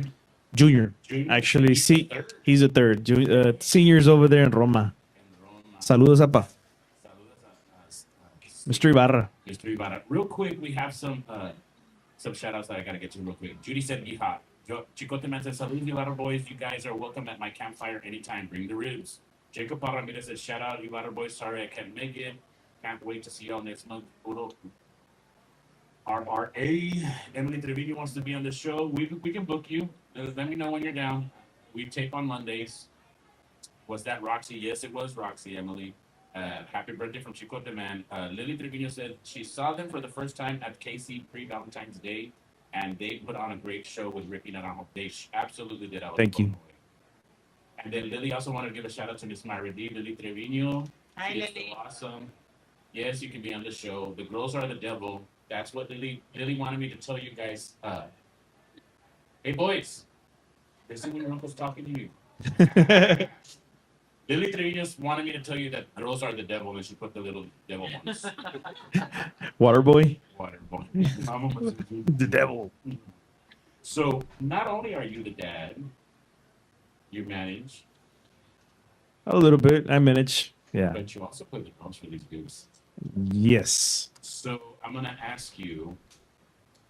Obviously, you had a dream, you had it in your head, or is this something that they totally wanted to pursue? No, it happened by itself. It just, I was not doing it, planning all this. It happened with a video that went viral on TikTok, and I hadn't been involved with the music in such a long time. I did play when I was in high school. I played after a little bit in college. I would help my wife's uncle, a little bit on the drums, and then yeah, his name is Juan P. Ramos, Grupo Trem from over there from Roma. Saludos to the family, Ramos family. Yes. like I said, I would help them out. I help bands here and there, local bands, just little gigs here. Sometimes I take my boys with me for family events that they would play and they'd see me play. But I thought nothing of it. So every time I just be in the house jamming out with either the drums or the bass guitar, or I had an accordion there. I mean, I'm not a good accordion player. I just know a couple of notes. That's about it. And the bajo, I mean, it's basic stuff. Every time I take out the instruments, the boys would see us there, see me play, and they're like, "Hey," well, especially Abraham would be the one that would be more in like it would catch his attention more. He's more like, "Hey, can you show me how to play the drums?" Sure, go ahead. And let me show you. Just follow the basic beat. I can show you the basics. Same thing with the bajo. I can show you where G, D, C is, just the basics. Primera, how they say it. Primera, segunda, tercera. Yeah, I mean everybody that says, I really learned a few years ago. Like sometimes when I play with a band, I get talking Spanish. yeah, so fa, yeah, and it's funny because sometimes you'll go to these events back in the early '90s. You'd see the accordion player look at the bajo player and he'd be going like this. Yeah. And then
Trevino's Blue Bar in Mercedes, Texas. From San Benito to the back roads of the Rio Grande, around the globe. It's Reny on the radio.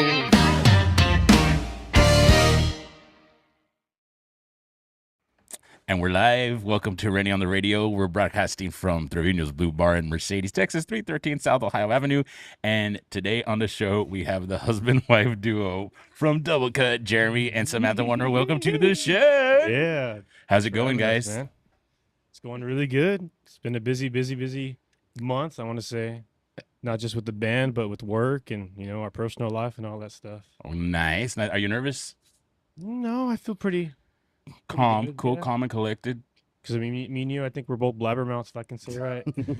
Well, Sammy says that she is an intrepid. What did you say? I'm an introvert. Introvert. Sandy doesn't like to talk very much. But I don't know about that because you do. We all talk a lot when we're together. So how are you introverted, girl? I don't know. It takes a couple of, A couple of shots, a couple of drinks. No, I don't do that. What are you talking about? No, we don't. We're very responsible. It takes a little bit of warming up and getting used to the vibe and the crowd that's going on. This is my first time doing this, so that's why I'm a little nervous. Well, we're drinking some water here, but let's take a toast to y'all's first time on Reny on the Radio. We are broadcasting live. Cheers from Trevino's Blue Bar, Mercedes, Texas. Tonight, live on Rennie Rollins' Facebook page. Tomorrow, it will air on a platform of 6 million plus. Tejano Television. So shout out to Juan Mendoza Jr. and Tejano Television. Is that falling down? Can you? Because you got some strong arms. Can you tighten the little? Good. And then you can bring it down just a little bit so it's not in your face. Just kind of manipulate that. Yeah, there you go. I'm sorry. Is that good? It's got a mind of its own. Yeah, you can adjust it however you want. And once that AC kicked on, I'm struggling hearing you now. You are? You're struggling hearing a little bit? Yeah. You. Yeah, just me. Well, I'll talk a little bit louder. I'll back away from the mic. I'm sorry that I forgot my other head of headphones tonight, okay. but it is what it is, Or bro. I'm super deaf. from all my drummers' crash cymbals. But you Shout used out to in your- Robert. Shout out to Robert. What's Robert's last name? De La Rosa. De La Rosa. Robert De La Rosa of the Rose. And you all my have boy. a band called Double Cut. Who else is in your band right now? So currently, I want to say it's just us four. So it's me, my beautiful wife here, Miss Samantha Warner, Yay. and my bass player, Josue Perales. He's kind of a new hidden gem. Uh-huh. He actually played cello in college with us. Okay. Yeah. Remember, he played bass guitar, and now he's our full-time member. And then Robert De La Rosa on drums. Uh-huh. And we're kind of bouncing around lead guitar players. You know, it's very hard to find a good lead guitar player or any lead guitar player these Yeah. days. Yeah. There's like 4 or 5 of them They're out all there. taken. Yeah. Well, but- it's real hard in general to find any kind of musician. So, I mean, let's just say it. Like here in the Valley, everybody like freelances with everybody. So I come from the school of back in the day, like my family had a band. It was Country Rollin' and the Country Rollin' Band, right? And well, the great thing about it was that we were all family, so everybody showed up. And everybody knew how to play. Like everybody could bounce around on stage. Like my Aunt Wendy played the piano, but she could also play the rhythm guitar, the drums, the bass. So if my mom was sick one night, she would be on the bass, and then somebody else would take the piano, you know, back and forth. And then we had a couple of other musicians, like a Norman Newton, a very legendary steel guitar player, fiddle player from back in the day, right? But back then, things were different. Like a band was a band, and they were always that component, and everybody brought something to the band. Yeah. And your gang. yeah, it was your gang, it was your clique, it was your tribe, it was your family. So people back then went to go see you also because of that. Like you're getting the same show, you're getting the same thing Yeah. every night. The And chemistry. that was part of the brand also. The brand was that Jeremy was playing the bass, or Jeremy was fronting and she was on the fiddle, and their bass guitar player and their drummer, right? But fast forward, 40 years later, and everybody helps everybody out. You go see one band over here one night, and then the second night you go somewhere else to see them, and they've got half of their bands different. I'm not saying it's a bad thing. I'm not putting anybody down about that, but it's hard sometimes. Yeah, it's more common. It definitely is. But also, I do have to give a shout out to Eddie Signs. Oh, He got us Signs. kick started, of course, phenomenal. And Yeah. then Christian Garcia was the next one, helping us out a lot. And then even Beto right now. Beto's been helping us. So very grateful for Very great musicians that musicians, have- too. Very Dude, great musicians. Man, yeah, I don't know how they just fall in your lap like that. So, Right. you know, but they all want to kind of settle down, which I get it. It takes up your whole Yeah. life, Yeah. your weekends, man. Just go down Yeah. not down the drain. We love doing it, and I'm sure they love Right. doing it too. But I'm very grateful I get to play with my wife. You know, I don't have to Aw. worry about making that extra time to be with her. You know, Because Kinda their time always- is all, you're always together. Do you always ever get sick of each other? No, I don't. Of course not, man. But, Great you know, answer. Great believe it or answer. not, I don't consider our gigs date nights though. It's like, oh, No, you still gotta take me That's out. work. Sometimes they are. I took you out to a nice food truck yesterday at Moon Rock. We ate that potato. Yeah, What? the potato at Moon Rock. What about that? Oh, you ate the potato at the Yeah. movie. That was our date. That was night. I guess. Yeah. Well, Sometimes I mean, dance a little bit. yeah. But sometimes you don't. Yeah. No, yeah. Takes a lot to get me out there to dance. I Yeah. don't know how to dance. Awesome. Well. Hey, how do I share this link? So you can go to my Facebook page right now, and then you can just go to the live, and then you can share it to whoever you want. So let's just take a minute. Y'all can do that real quick. I'm going to give some shout outs. Jay Alvarado from Rockin' Dogs. We're going to go ahead and cue that up real quick. Shout out, yo, Reny, what's up, my boy? Thanks for the video. And shout out, you got to send me that video. I'm going to post it, and I'll send it to you later. How do you do We're it? going to let's go ahead and let's throw it to the promo. I'm going to play it a couple of times, but y'all check this out real quick, okay?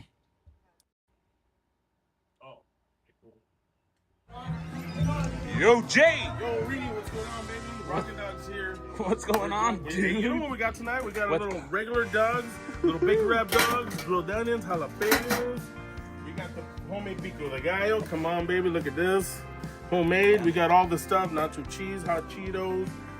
You know, all the good stuff we need right here. We're right here for you. We're right here at Skin Dude, the favorite bar in Mission. Come on, you can't go wrong with that. $5 for a regular, $6 bacon wrap. We do cash out, cash, card, whatever you want. We're here every Friday, Saturday, and Sunday. We're doing it tonight. We had a little special guest appearance. Some friends wanted us out here, so you know, we gotta oblige our people. So like I said, we're always here for you guys, especially Renee. Love you. If you need anything, we're here for you guys. Cheers. Cheers, brother. Yeah. Nice and fresh. As always, I just made 10. They're all gone. Just like that. Yo, what's going on, brother? What's going on, brother? Let me get 2 Rockin' Dogs. Rockin' Dog. Look at that. Crispy, baby. A hit. Look at them onions, dog. I had the whole bandeja full, dog. Only the best, bro. Only the best. Johnny, what would you rate this? 12 out of 10. 12 out of 10. All right. Damn it, boy. That's a 10 out of 10. 10 out of 10. All right. 12 out of 10. All right, brother. Thank you. What was your name? Cody. Cody. Thanks, Cody. Okay, brother, right here. Special bacon wrap dog, of course. Famous grilled onions. Chili Toriao. Come on. First, we're gonna start off with the famous pico de gallo. Of course, mustard classic. Boom. Go with the chili limon Doritos to get you a nacho dog, brother. Damn it, boy. Look at that. Which one is this called, bro? This is gonna be your nacho dog, baby. Nacho dog. Let's see. Look at that thing. Ooh, don't be scared. Oh yeah. Look at that. Reaction time. Come on. Made with love, baby. Every time. Look at that. We'll just focus on that. Focus on the beat. Look at that chili toriao. Get them. Ooh, look at that. Only at Skindu, baby. Rockin' Dogs. Reny rolling. Really rolling here on location at Rockin' Dogs. Y'all gotta come try them out. They're here. Skindu. Skindu, look at the hat right there. Tells you everything you need to know. Best pub in Mission, baby. We're right there. Can't miss it. Boom. Come and get it. Look at that. One more.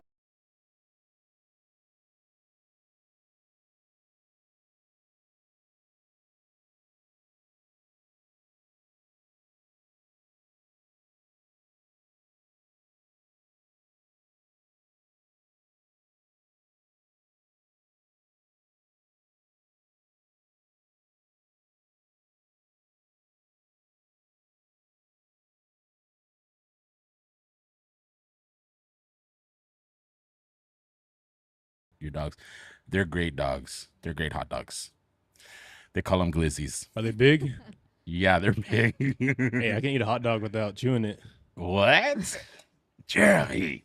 I guess This little party trick. I gotta show It's you. a one little, day. it's a private party trick, like something like, tell me something you didn't know. All right, but so I didn't keep know it that. PG. Yeah, we'll keep it PG, but anyway. So yeah, so just shout out to my boy Jay and Bonita with Rockin' Dogs. They also have packages like 50 hot dogs with all of the trimmings. You see that there? It was on the post on the little promo. 50 hot dogs with all of it. They'll come set up at your party for $270. And then if you want to do like 100 hot dogs, it's $520. That's the best deal because you get all of that.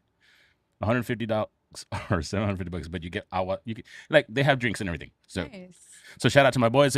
We sponsor of the week here at Reny On The Radio, Rockin' Dogs, and check them out. Check them out on all their social media links because you know what? It's all about supporting local and it's about supporting mom and pop, and that's what we're at here at Trevino's Blue Bar, at Tejano Television, and Reny On The Radio. Because you know, without that local little push, what do you got? Yeah, no, for sure. Man, I kind of wish I had headphones where I could barely hear you, man. You can barely hear me. Yeah, Look, dude. we can turn off one of the fans or so. No. Let me see. Ooh, maybe. Sammy doesn't even want to say here, babe. You can have mine for a little while. I'm sorry. I like that. Yeah. No, but don't turn off Kinda the AC. loud. I'm a He's hot Not directly the in AC, my but there's a ear. lot of fans. So there's a Yeah, lot of. yeah. I mean, they don't hear anything going out because everything's like compressed and stuff. But It's fine. It's fine. I'm sorry that you're having a hard time hearing me. Some deaf, man. It's part of the. He's old Part of the too. lifestyle. How Yeah. old are you, Jeremy? Me? I forgot last time we talked about it. How old do I look? 27. I don't know. I'm 32. You're 32. How old do Yeah. I look? Honest to God, we've talked about this before. How old do I look, man? Honestly, like 30. He's younger than me. Yeah. I was No, thinking like around, yeah, around- 35, y'all 40. look, Yeah. y'all look the same age. Honestly, right? 35, 40. Cut them checks, please, right now, Joseph. Well, what's the answer? I'm 48 years old, dude. Wow. 48. I don't even believe it because I still feel like sometimes mentally I feel like I'm 18 or 19. Dude, and you're still out there grinding, man. Do you get tired from gigging or no? Yes. You do? Yeah. You know when I get tired of it, it gets monotonous when it's a bullshit, like the problems, the sound, like the technical things, you know, people running late or, you know. That's always hard. Yeah, that's when it becomes a job and it gets monotonous. But I mean, I'm 48. I've done it my whole life. I started in the band when I was 16. And I mean, I started like musically getting trained and groomed for this when I was like about 11 or 12. You What know, was your first instrument? my first instrument was the bass. My Oh, mom was showed it? me the bass. Yeah. That's right. She just showed me this. It's an open E, open A, the E, and a G, and then like if you're playing in D, it's usually like in a standard country song, the root chords are the D, the G, and the A. Sometimes the off chord is going to be the E minor or Who taught you the piano? me. Because that's how I still see you as a piano player. From that one day you showed up to my house with the piano. Yeah, when we Because of that- practiced. Yeah, dude. Because I love a good honky tonk piano. And when you showed up and you played the piano, I was like, oh, dang. He's like, I didn't know you played piano. And I forget you played bass. I saw you play bass with the Yeah. Midnight Run recently, right? Yeah, I helped Joe out last month. He needed a last minute, and I was available.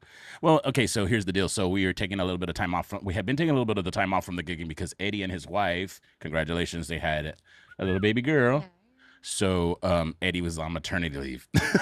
Oh, that's right. Yeah. So I picked up some acoustic gigs, and then I did Joe called me. I was available, and I was actually at a family get together, but I was like, you know what, I want to go play, and I need to make some money, so let's do it. And it was fun. I mean, it's not even like work, you know, getting up there. So I showed up, and I'm like, I'm just gonna be in the background playing the bass. Well, it didn't turn out that way.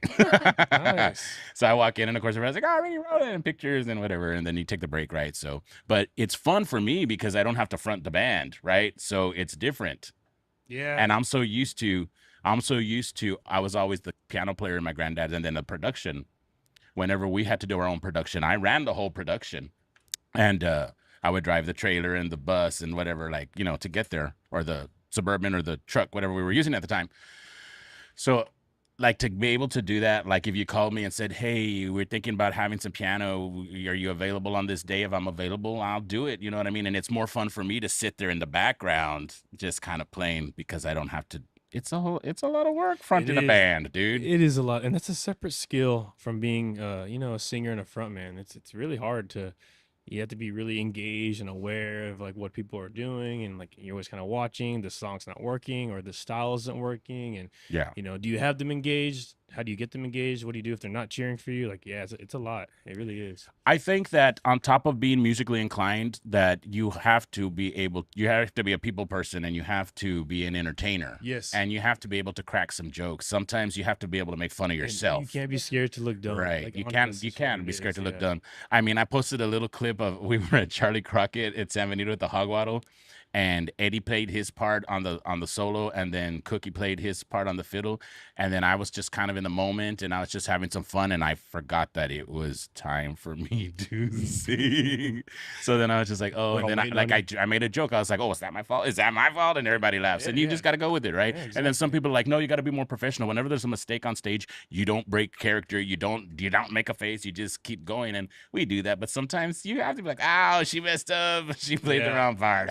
Oh, she laughs at me all the time. Oh yeah, I'm sorry. I don't hide it on stage. Like he messes up You know, or his that's voice what it should cracks. be about. Like, you're here playing music, you know, like you're not Yeah. robots, you're not machines. Yeah, We don't hide it on stage either. I can't. I mean, I'm good about it sometimes, but sometimes I'll throw a hissy fit. Like, I think you've seen me a couple of times. I think I scared you a couple of times, but yeah, I try to behave. Not me. You've always So- been really nice to me. Yeah. Well, y'all have really been nice to me too. So, you know, we always vibe. We have a vibe. Like, it's a Yeah. vibe, you know. And when we first met, it was like we knew each other already for a long Yeah. time. We all talked about that, right? How Yes, yeah. why do we feel like we love each other? We hung out all night with Bo Garza, dude. Let's talk about that. Let's talk that's what about pulled that. us together, right? Yeah, that's what pulled us together. So, I was looking to revamp a little bit my band, and I was going to go in a little bit of different direction. And at that time, here's where we're going to talk about the whole culmination of Double Cut. Oh yeah. So at the time that I was trying to kind of revamp and change up some things in my band and I some remember, yeah. elements, I found out that y'all were no longer part of another band. Yeah. And that he's like, let's do this, like, talk to them. So then I reached out to you guys, and then you're like, can we have a couple weeks? I didn't know that you were getting ready to do your own thing, right? And much respect, much love to you guys. Like, It was just an idea, though. yeah, right? it was Still- an idea. It was still kind of an idea. And then at that point you were like, can we have a couple of weeks to talk about it? And I was like, sure. And then you all decided to do what you were going to do. And then I was like, oh, I can't stand them. No, I'm just kidding. I'm not going to lie. I was a little disappointed because I was like, man, that would be super cool, right? But you know what I mean? Like I said, much love and respect, you guys. Everybody wants to do their thing, and everybody has a right to do do that, right? So then we kind of went on our ways, right? Like we didn't even hang out at that time yet, but then I called because I said I'm doing a show with Bo Garza, and I want you on bass for both sets, and I want some fiddle, right? At that point, Cookie was with another band, and we hadn't really even met up yet. So we got together at your house and we practiced once, Which is and we nailed it. fun. Yeah. It's also just like super fun. And then we get to Raymondville, and you guys show up, and you walk in, and you saw the production, and you were like, Damn, Yeah. what? dude. Packed house, right? Wasn't it like overly sold out? Yeah, it was overly sold out. Like I think we had like 275 people, 280, which people might think that's not a lot, but if anybody knows the bar there in Raymondville with my boy Jacob and his family, Ramirez, it's a vibe and it's a little bar. So when we had a month to pull it together, because Bo was like, I want to do something with you, but this is what I have. This is the week I have. So let's make it happen. So in less than a month, we pulled it together. He came in that 1 week, the whole week before the show, he came in and we practiced the one time. And then him and I were doing press and radio and recording and stuff. But when we announced that we were going, like when it went public, reservations and buy your tickets and whatever. Well, there were no tickets. It was at the door. In less than an hour, that thing's sold out. And then Jacob started telling me, he's like, I think we're going to have to move it to the arena because, like, I have 900 other people calling me for reservations. Yeah, no, So they're we were turning like, people away. yeah, they were turning people away. So we got there. We were like, no, we just, I was like, oh, I don't know. And then it was supposed to rain that weekend. And I was like, it's going to be a totally different vibe. And so he's like, no, let's just keep it there at the lounge. And whoever shows up, but who doesn't. So back in the day when Bo, here in the Valley, when Bo was real popular, and in his heyday, and my granddad, with my family, whenever they played of it, like say they played a venue like Trevino's, they would have to open all the doors and the windows and put speakers outside. And people were like, it was jam-packed inside, and then people were outside dancing in the parking lot. Wow. So we said, you know what? Sick. If we have to do that, we're gonna do that this time. But I don't think we had to. But I'll tell you, it was hot as hell in that bar that night, and they had all the fans on and the air conditioning. But it was just beer. But we had a great time. So how did y'all feel about that? Like, let's talk about, like, I rambled enough. Like, what did you? Well, no, I had a great experience. It was so Remember? fun. Yeah, we rented a hotel. And Honestly, I felt I'm very new to this, so I kind of felt like, oh my gosh, like, is this what it feels like to be a full-time musician? Like, we played the show, we stayed the night, some we had traveling. we traveled to Raymondville, and then we had to bring the mixer up to the hotel room, and We just took that for our wirelesses, right? yeah, we were super extra. Just lazy. That what? We just took our big mixer. Remember that big thing? Oh, I remember that. Just for our ears and our wirelesses. I didn't feel like And taking so we them had out. to put it in the elevator, roll it up to the room just in case, because we wanted to be safe. But it was so much fun. And then And then we post little content saying gig live. I'm the- yeah, no, that's what it felt like. Whataburger always smacks at 2 in the morning. Oh, I'm gonna tell you that the Whataburger there in Raymondville really smacks. Yeah, We're it better did. than any Whataburger here in the Yeah, Rio yeah. Grande Valley or Yeah, anywhere that I've had. So much fun. I'm trying to think what else happened that night. I remember Bo whipped out a lot of rock songs Yeah. on the spot, and that kind of like it didn't catch me off guard. Good thing I knew how to play them, but I was just like, oh, I didn't see this coming. Yeah, because we practiced a certain set list, and then when he got up there, he goes by feeling, and he told me that afterwards. He's like, I go by feeling, so he was feeling that, and we obliged him because I mean he was You there. remember what song he did or no? I don't remember a lot of what happened that night. I remember it was an E minor. That's all I remember. I can't remember the song. I know he did Wagon Wheel. He did Mercury Blues, but rock. Did he do Simple Man? Yes, Yeah, yes, he yes, did there you Simple go, Man. there you He go. did Simple Man. That's the one that stuck There was out. another one though. I can't remember though. You know how much footage I have though? I haven't even used from that. I know I put out just a little content, but I have it's so overwhelming because there's like 25 gigabytes Yeah. or more of footage that. Shout out to Gasper Morales, Ramon Hey, Dorame. Gasper too, man. He's helped us out a lot. He's a awesome drummer. Yeah, he's super cool. Hey, He's I'm my seeing drummer. the comments. Well, it's not fair. You gotta go find them. Yeah, they're saying that the live is lagging, but everything's good on our end, so it might be internet or whatever. on I think your it's end. Ray's Wi-Fi. Yeah. Ray, fix your Wi-Fi, bro. That's my Yeah, man, Ray, my right. Corpus friend. Yeah, shout out to all my Corpus Christi people, man. Corpus Christi in the house. Where it all Zeke started. Limas, El Rini Roland, have a good show, my dude. What's up, Jeremy and Sammy? Zeke Limas from Whiskey Hollows. Yeah. What's up, Zeke? Yes. Well, I'm excited because you all are here. I'm also excited because I really haven't gigged full band in a little while. It's been like 6 weeks, 8 weeks almost, like April, whatever. So we've got a gig coming up this Friday, and I can't wait because I'm gonna have all the boys in the whole band. We're gonna be at the Where Buckhorn. at? The Buckhorn in Ed Couch. Are y'all gigging Friday night? Yeah, we have a graduation party. Yeah. Aw. Well, Yeah, I mean, one of these days we got to make it happen. Like, y'all go hang out with us. Bring your We food. do, no, man. So we've been this month has been, I think, our busiest month. Yes. We're Very like grateful. 4 But nights. I'm tired. Yeah, no, I'm tired too. Yeah. Definitely need a break. We went through that gigging. Like, sometimes it was like, once I came into the band, like, we sometimes gigged Thursday, Friday, Saturday, and sometimes on Sunday. But we always had at least Friday and Saturday booked. And with my granddad, we were going out. Like, we would go out of town. Like, we were all over Texas and stuff. Like, we were in New Mexico and stuff like that. How are y'all not tired? Y'all don't get tired? No. I bet, man. But you see, I think I'm on the same page as y'all. Even you, Rennie, like I see myself doing this to like croak, man. Like, Really? dude. Honestly, I look forward to my weekends. Whenever we have a weekend off, we say we're tired, but we're off. We're like, what do we do? And it feels weird. It's like, what do I do with this free time? Where do we go? What did we used to do before we gigged? Yeah, I don't know. main event. Data busters. Waste a lot of money. Because Well, you know what? Like, sometimes we're like, oh my God, we need some time off from the gigging. And then you get the time off and you want to be gigging. exactly. Yes. It's in the Exactly. blood. It's in the blood. You get the itch and you can't ever, like, It's nice to catch a band, though. I think I told you, like, we always heard like really good things about Rustic Rose, man. Like, Rustic Rose was always killing it.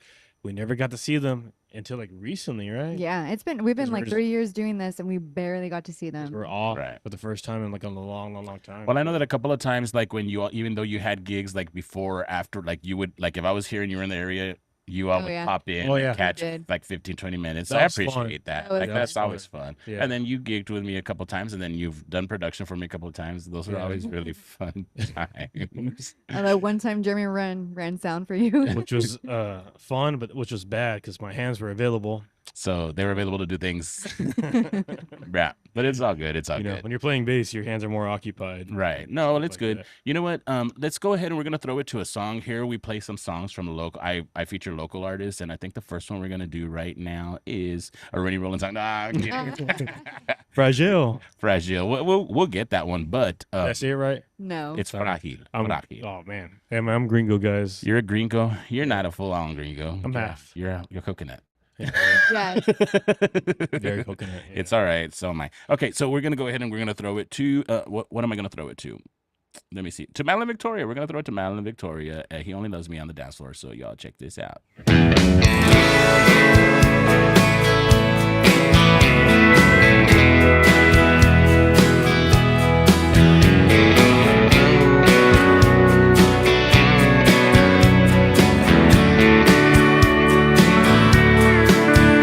It's Friday night, looking for a good time. It's been a long week and he's on my mind.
made that up myself. And we're back.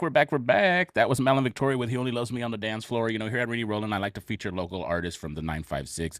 And pretty soon we're going to be able to feature Double Cut because, should we let the cat out of the bag? Yeah. I Okay. think it's already on social media, right? You put it on social media, right? So it's Yeah. okay. Quick story that we put up. But you got to promise that the first place that we get to premiere it is on Reny On The Radio. That's a good idea. I like that promise. Yeah. We can do that. Yeah. So, So let's talk about it. I hope so. Yeah. Okay. We went to the studio Uh-huh. yesterday, so it's our first song. I guess everyone's saying I wrote it, and You I did. did. It's a very Well, if they're saying that you wrote it, I hope they're not lying. Did you really you like get the did. pen and paper and write it? Or I want to what? give my whole band credit. You know, I just kind of tell them like the idea I want, but I'm very old school writing. I don't do the whole logic thing or anything like that because I don't want to tell them exactly what to play and they show up like machines. You know, that's Right. Here's like you know how it is like old Yeah, school. Like I'm the same way. I play for them acoustic and I like this is the idea I have. I want you to drop out here, come back in here. I want to solo here. It takes a long time, but you know that's just kind of how I went about it. And it's a sad song, but also it's kind of happy. Is it a fast sad song or is it a slow sad song? Fast. No, So it's not gonna be like no, Yeah, not no. that kind of sad. So I grew up in the '90s, so I tried to write a '90s country song, or I did the best I can.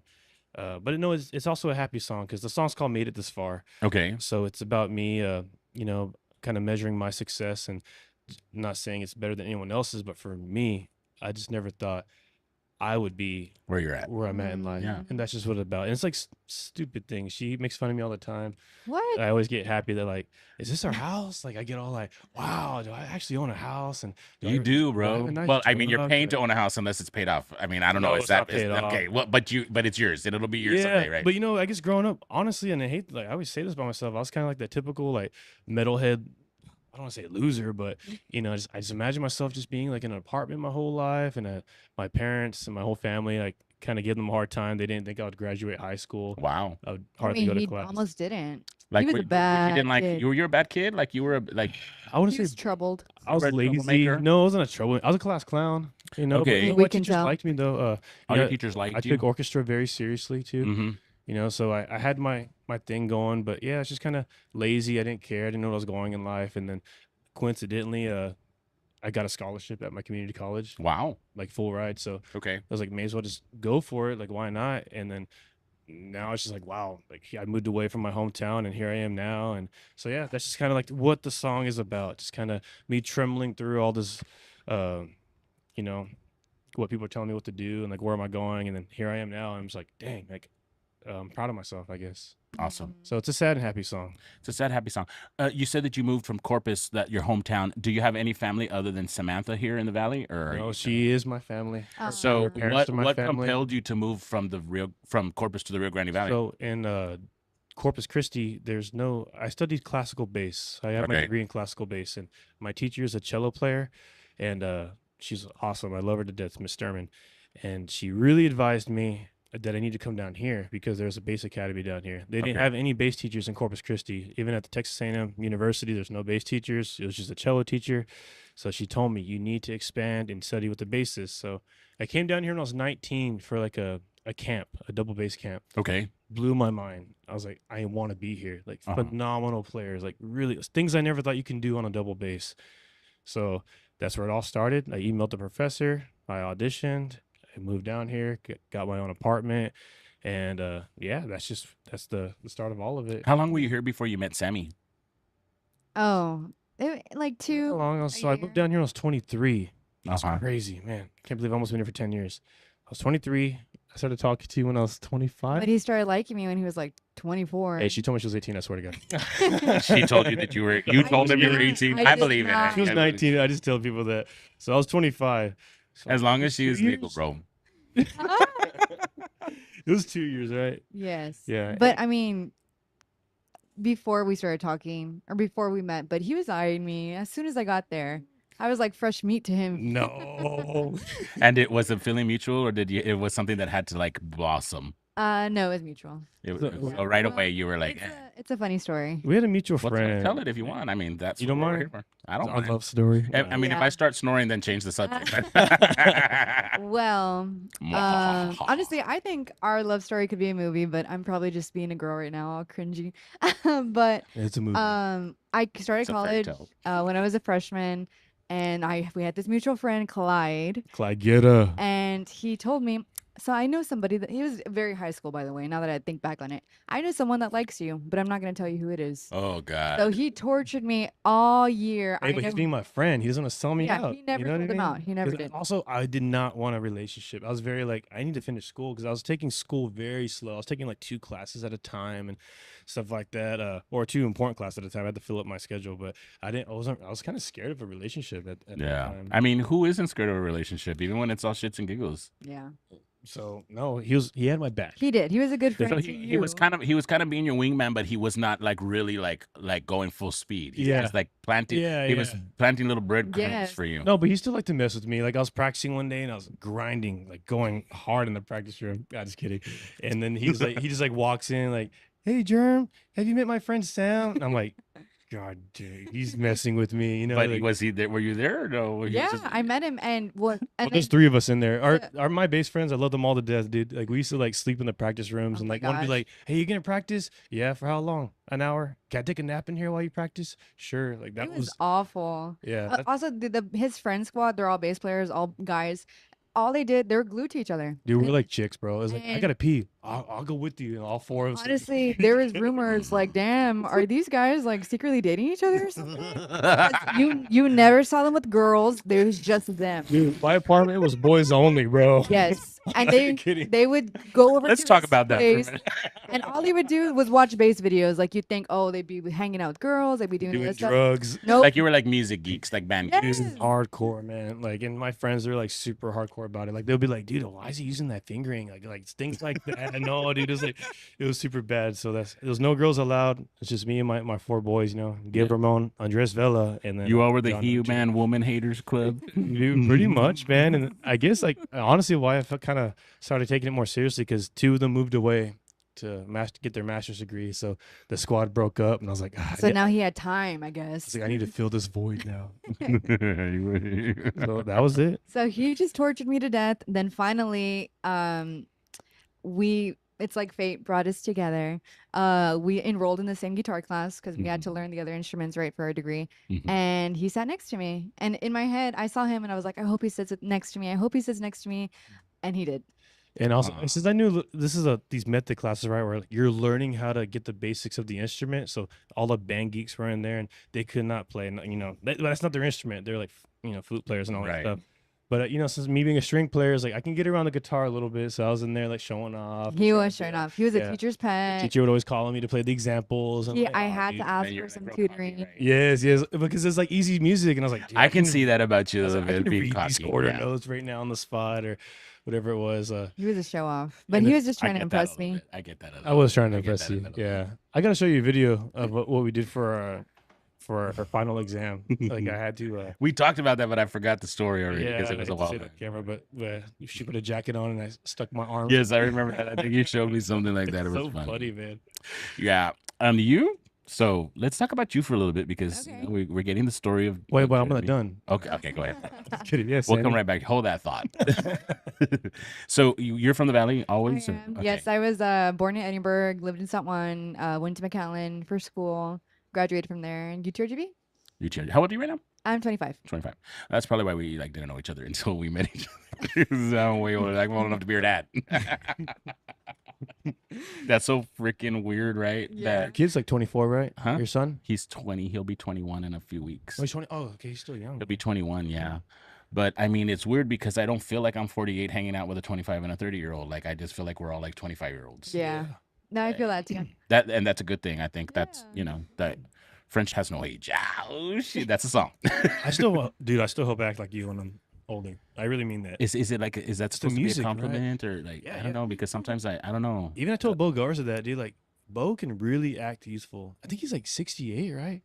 I think that's why we click so much because it's like I feel like it's the soul, like it's your vibe. I asked him, and I was like, dude, how do you act like this? And he's like, it's the music. Like he doesn't like act old. He's still very youthful. It's very funny. Like so. Can you imagine Bo when he was actually 18 and in his early 20s? I can't, man. My God. I can't. Shout out to Mr. Bo Garza. Bo Garza, man. The dog. I have his location. I can always see where he's at. He doesn't know. Stop. You do? I don't think he knows it, but yeah, sometimes I check on him like, oh, Bo, he's in Houston right now. Like, oh, he's at home. Oh, you better do a security check. No, on Bo, your- don't. Hey, I keep an eye out for you, Bo. Don't turn it off, man. Well, I'm a little jelly now because I don't have Bo's location. I want to know how the hell you got Bo's location. I had to play a gig with him. That was when he had the rhinovirus. Oh yeah, I was and then he sent me his location. I think he put indefinite or whatever. He's like, let me just share this with him for eternity. Here, let's see. Yeah, exactly. Let's see. Where I mean, Bo's well, at. we have each other's locations, don't we? Yeah, you do. Yeah, we're toxic guys. We are toxic. I know somebody that's even more toxic than us about location. Oh look, yeah, there's Bo right there. Where's Bo right now? Yeah. Is that his hometown? Drop I love the it. Addy. Ladies and gentlemen, in real time, Jeremy Warner is not lying. He has Bo Garza's location. I would be very afraid. Do you check? Do you ever check my location? Yeah. Are you lying, or you're just telling me dude, that? I check all my peeps. What is it about that? Because I live with a few people and they're all about the location. You know, I don't know why. Well, I could give a rat's To be patootie. honest, Like I I don't could think you're that like. I don't, but You're when I not that do, crazy about but it. I still. I I mean, you're gonna admit that he's crazy about it, but not that If crazy. anything, it's me. I think I'm a little bit more. Me and my attentive. corporate friend Ray Doremi, we're very toxic, dude. Like I'll be like at Walmart and he texts me like, "Well, crazy Walmart without me." You know, I'm just like, dude. I mean, I see our text message that we hadn't texted in a long time, and it says Samantha started following you. You started following me, Samantha. You started following Jeremy. You unfollowed you. You're sharing location. You're sharing location. You're not sharing location. It was like 10. Boom, boom, boom, boom. But I mean, it is what it is. Yeah. It was because of our gigs and stuff. Right? I think like, well, where are you? Well, I'm over here. Well, send me locations. And we're on our way. Yeah.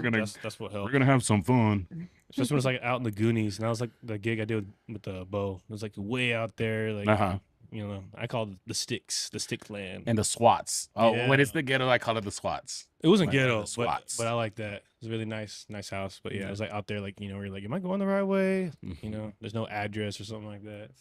I know y'all are kind of scared too in Raymondville. Like, where Oh, yeah. is? Raymondville, I'm still Where are you scared of, taking dude. us? Are you gonna kill us? Yeah, like twice, dude. The guy on the street. Twice. I was tried gonna kill you sell me twice. some- No, yeah, remember that? There's I'm like, just kidding. There was this Kidding. weird guy "I hate it walking. here." Yeah, he's like, I hate the city, and he just like he walked past us. I was like, what? At the lounge? At Yes. the bar? We're crossing the street to go to the Stripes, and a guy just said that to us. I hate the city, and he said it like 4 or 5 Well, then times leave. walking by. Exactly. Then get the hell out of here. That's how I see it. Go on, get your ass out of here.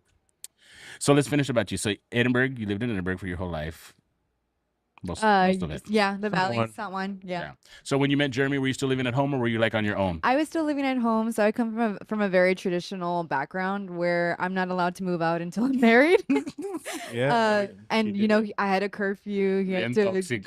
Yes. Toxic. Well, I loved it. Honestly, I think it helped shape me. Well, as a person. Hispanics are like that. Like we are a culture that is very like codependent. Yeah. I think it's good in some aspects, but in some aspects it's not because it's like, well, no, you don't have to leave. You don't have to move out. You don't have to get your own place. You don't have to go. You're not going away to college, and that's not a good thing at all. It's not. I do It's hear not. that a lot down here. Yeah. But my parents Like weren't like that. the gringos are very like at 18 you're getting your ass to college, and Oh, as yeah. soon as Family, you yep. graduate, you're on your own. That's my. Like we'll help you're you not on your coming way, back. yeah, and you're not coming back alone. Yep, that's my family. Yeah, which I think that's it's more Not my mom. I like think- they're a little bit heartless. Ow, Yeah, my mom's Mexican, so no, she's different. That's But why I yeah, said you was a my gringo coconut. family. Yeah, my aunt was the like gringo that. part of your family. Yeah, she's like, once you move out, that's it. Bye. And you're not Well, coming my back. mom said differently, so You your ever take it mom, back? your mom, your mom. Did you ever take him back or no? He never left. Really? That's funny. Doc hurt paid. Yeah. Well, because when I was married too, and I was living in Edinburgh, my mom, I pulled my mom out of a situation, and she came to live with me. I was like, hey, forget this. You don't need this. I'm just gonna say it. Like my mom was married to some guy, and he was a asshole. POS? And, Oh. and my mom didn't need to be putting up with that shit. And I'm sorry because I know I said we weren't gonna cuss, but I get very passionate about this.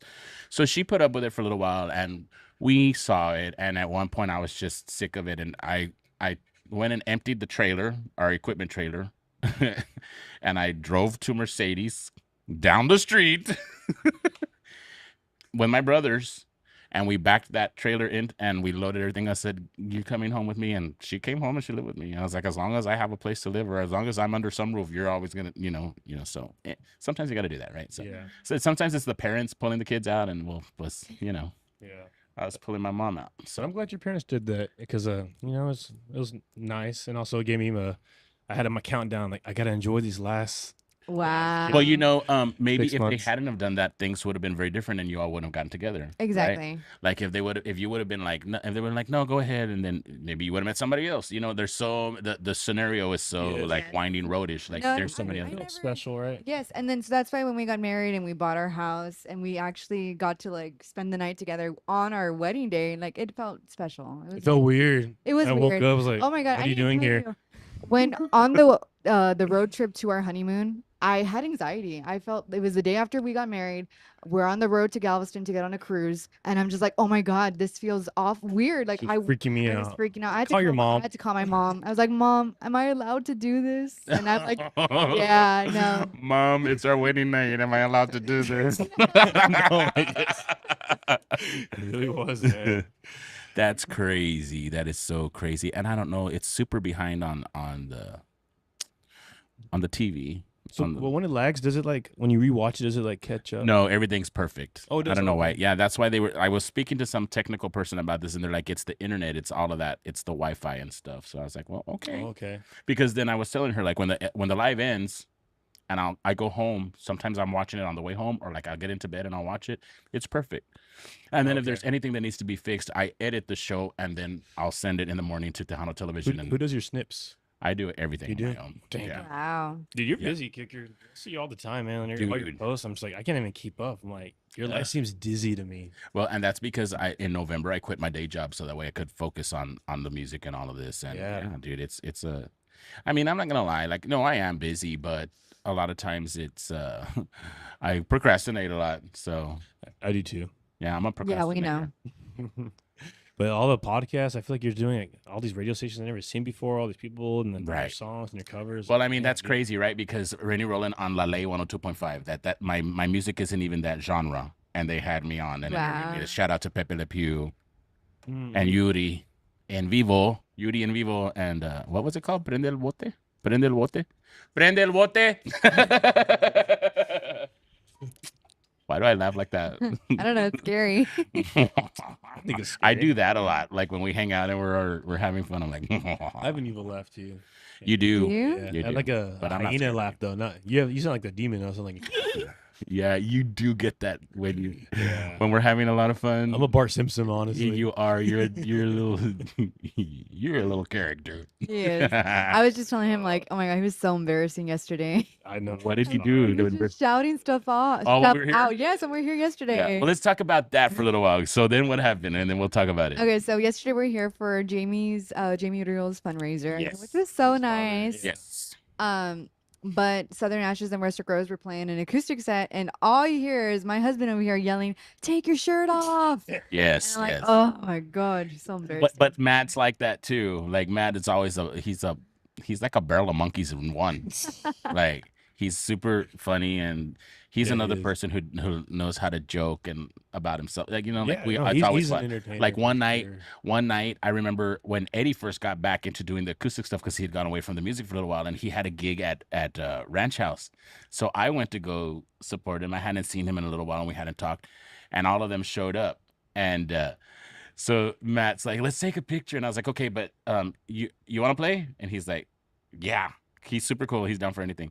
So I pulled up a chair and I was like, stand on it. So Chenda was on one side, I was on the other side, and then Matt was up there. And it's funny, like I have it there. I have it like forever. Like, but he's a cool dude. Like he's funny. He's like, that's why I said he's like a barrel of monkeys. It's like I have a monkey on my back. Like Yes. Yeah. No, I seen him. he's exhausting too, in a good way. He Like, is okay. Nice. yeah, he's Okay. good. He's fun. Like if you're gonna come to his show, I haven't seen him a lot, but I've been able to catch a few of his shows, especially here at Trevino's, and he's funny and it's fun and it's entertaining. Like he's an entertainer too. Yeah. So, That's what Yeah. you gotta be, man. You Yeah. really do. A lot of people don't do that, and you kind of need it. yeah. People forget because like, even if I'm not talking down here, but my friends in Corpus, man, I seen a lot of bands where like they sound amazing, but you just look at them like you look bored. You Yeah. know, I'm not sure. Like, there's probably maybe a few bands here, but I'm not going to say names. But you should never Why look not? bored on stage. I'm thinking more of my Corpus friends. I still feel like I'm very new to this scene down here.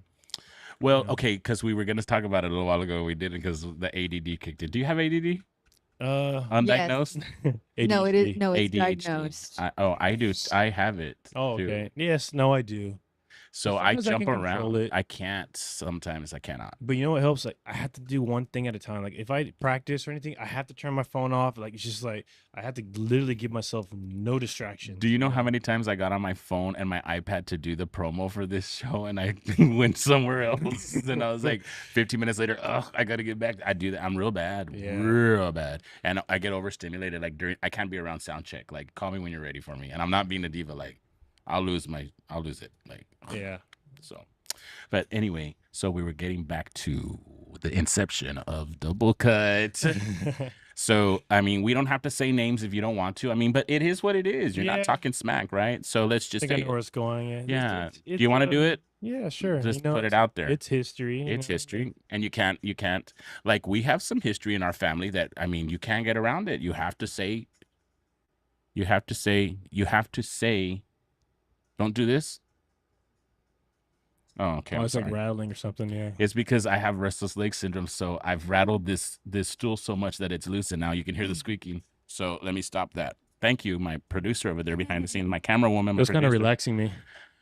That does to me too. You're not even joking. I mean, you're being No, funny, yeah, but you're I not. have I am like I that have too. Tick too. Or like I'm laying in bed and I'll start doing this. Like the camera can't see it, but I'll start doing this on my leg, and then like it's comforting, and then I'm like, yeah, and I'm like, and I fall asleep. Or I'll do this to my earlobe. Oh, I've done that before. Or I start going like this to my hair, and I'm like stroking my own hair. Like, You know what tick I have? It's really weird. I smell my hands. ew. What? You know why? I didn't 'Cause, even know that. it takes me back to when I was a Tulsa? teenager. I love the smell of rusty guitar strings. I hate the Dude. smell, bro. It takes me back to like when I was grinding when I was a teenager. I used to practice in my garage so I can be loud as I want. And as a kid, my hands would sweat and like even Dude. now I still do it. And it takes me back to when I was like I feel like a kid again. Like that It's a weird medley, tick. that old medley. kind of Love it, funkies. dude. I hate that. Or like when you put new strings on and you play the hell out of them on the bass or the guitar, and at the end of the night, it's all gray, like it looks like pencil lead Yeah. all over your fingers. No, I like even cymbals. I like to like rub people's cymbals and like If it smells metallic-y, my teeth hurt and my jaw hurts. really, Yeah, I'm gonna edit that. I'm gonna Oh, clip yeah. that from the podcast and post that everywhere. yeah. I will I like do to that. touch people's symbols. I do. I think once Gasper played with us, dude, I just like let me see how it's dirty. So what else do you like to touch and smell? Oh my god.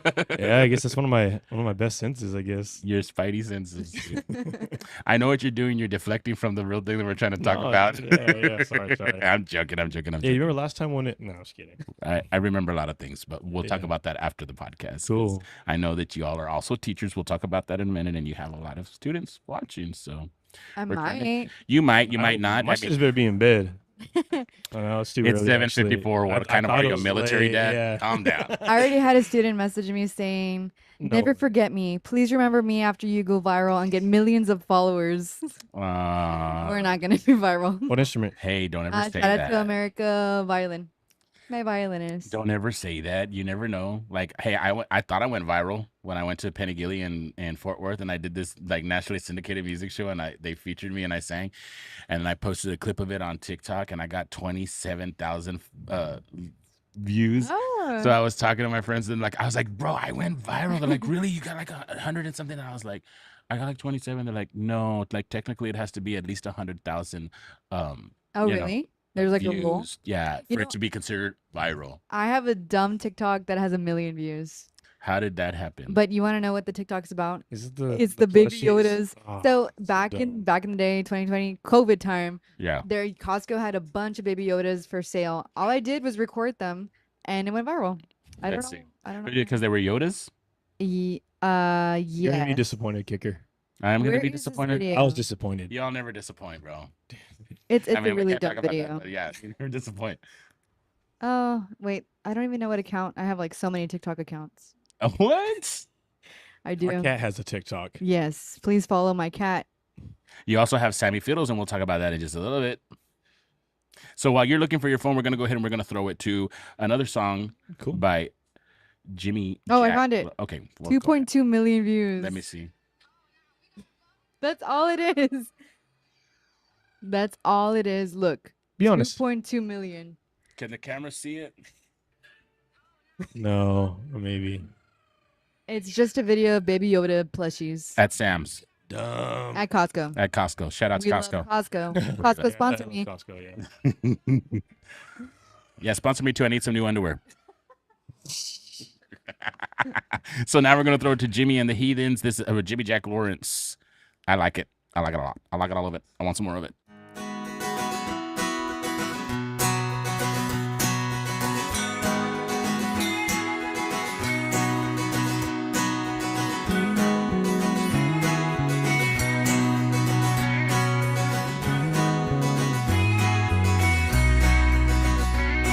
I save my tears in a coffee mug for the brew high down the street.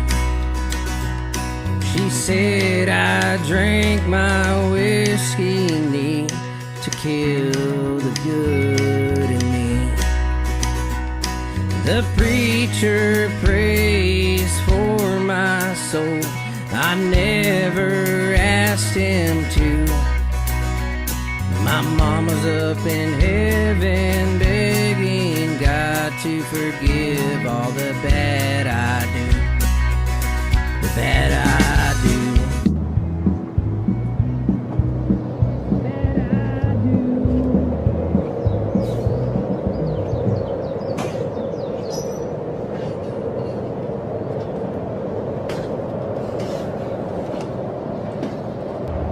Hey, boy, are you lost? Come on over. You look troubled, son. Let me pray for you. God, guide this lost soul and give him the strength to change his heathen ways. Drinking, drugging, good for nothing. You'll curse the day we met. Fighting, loving, high on something. My mind's a fucking mess. Fucking mess.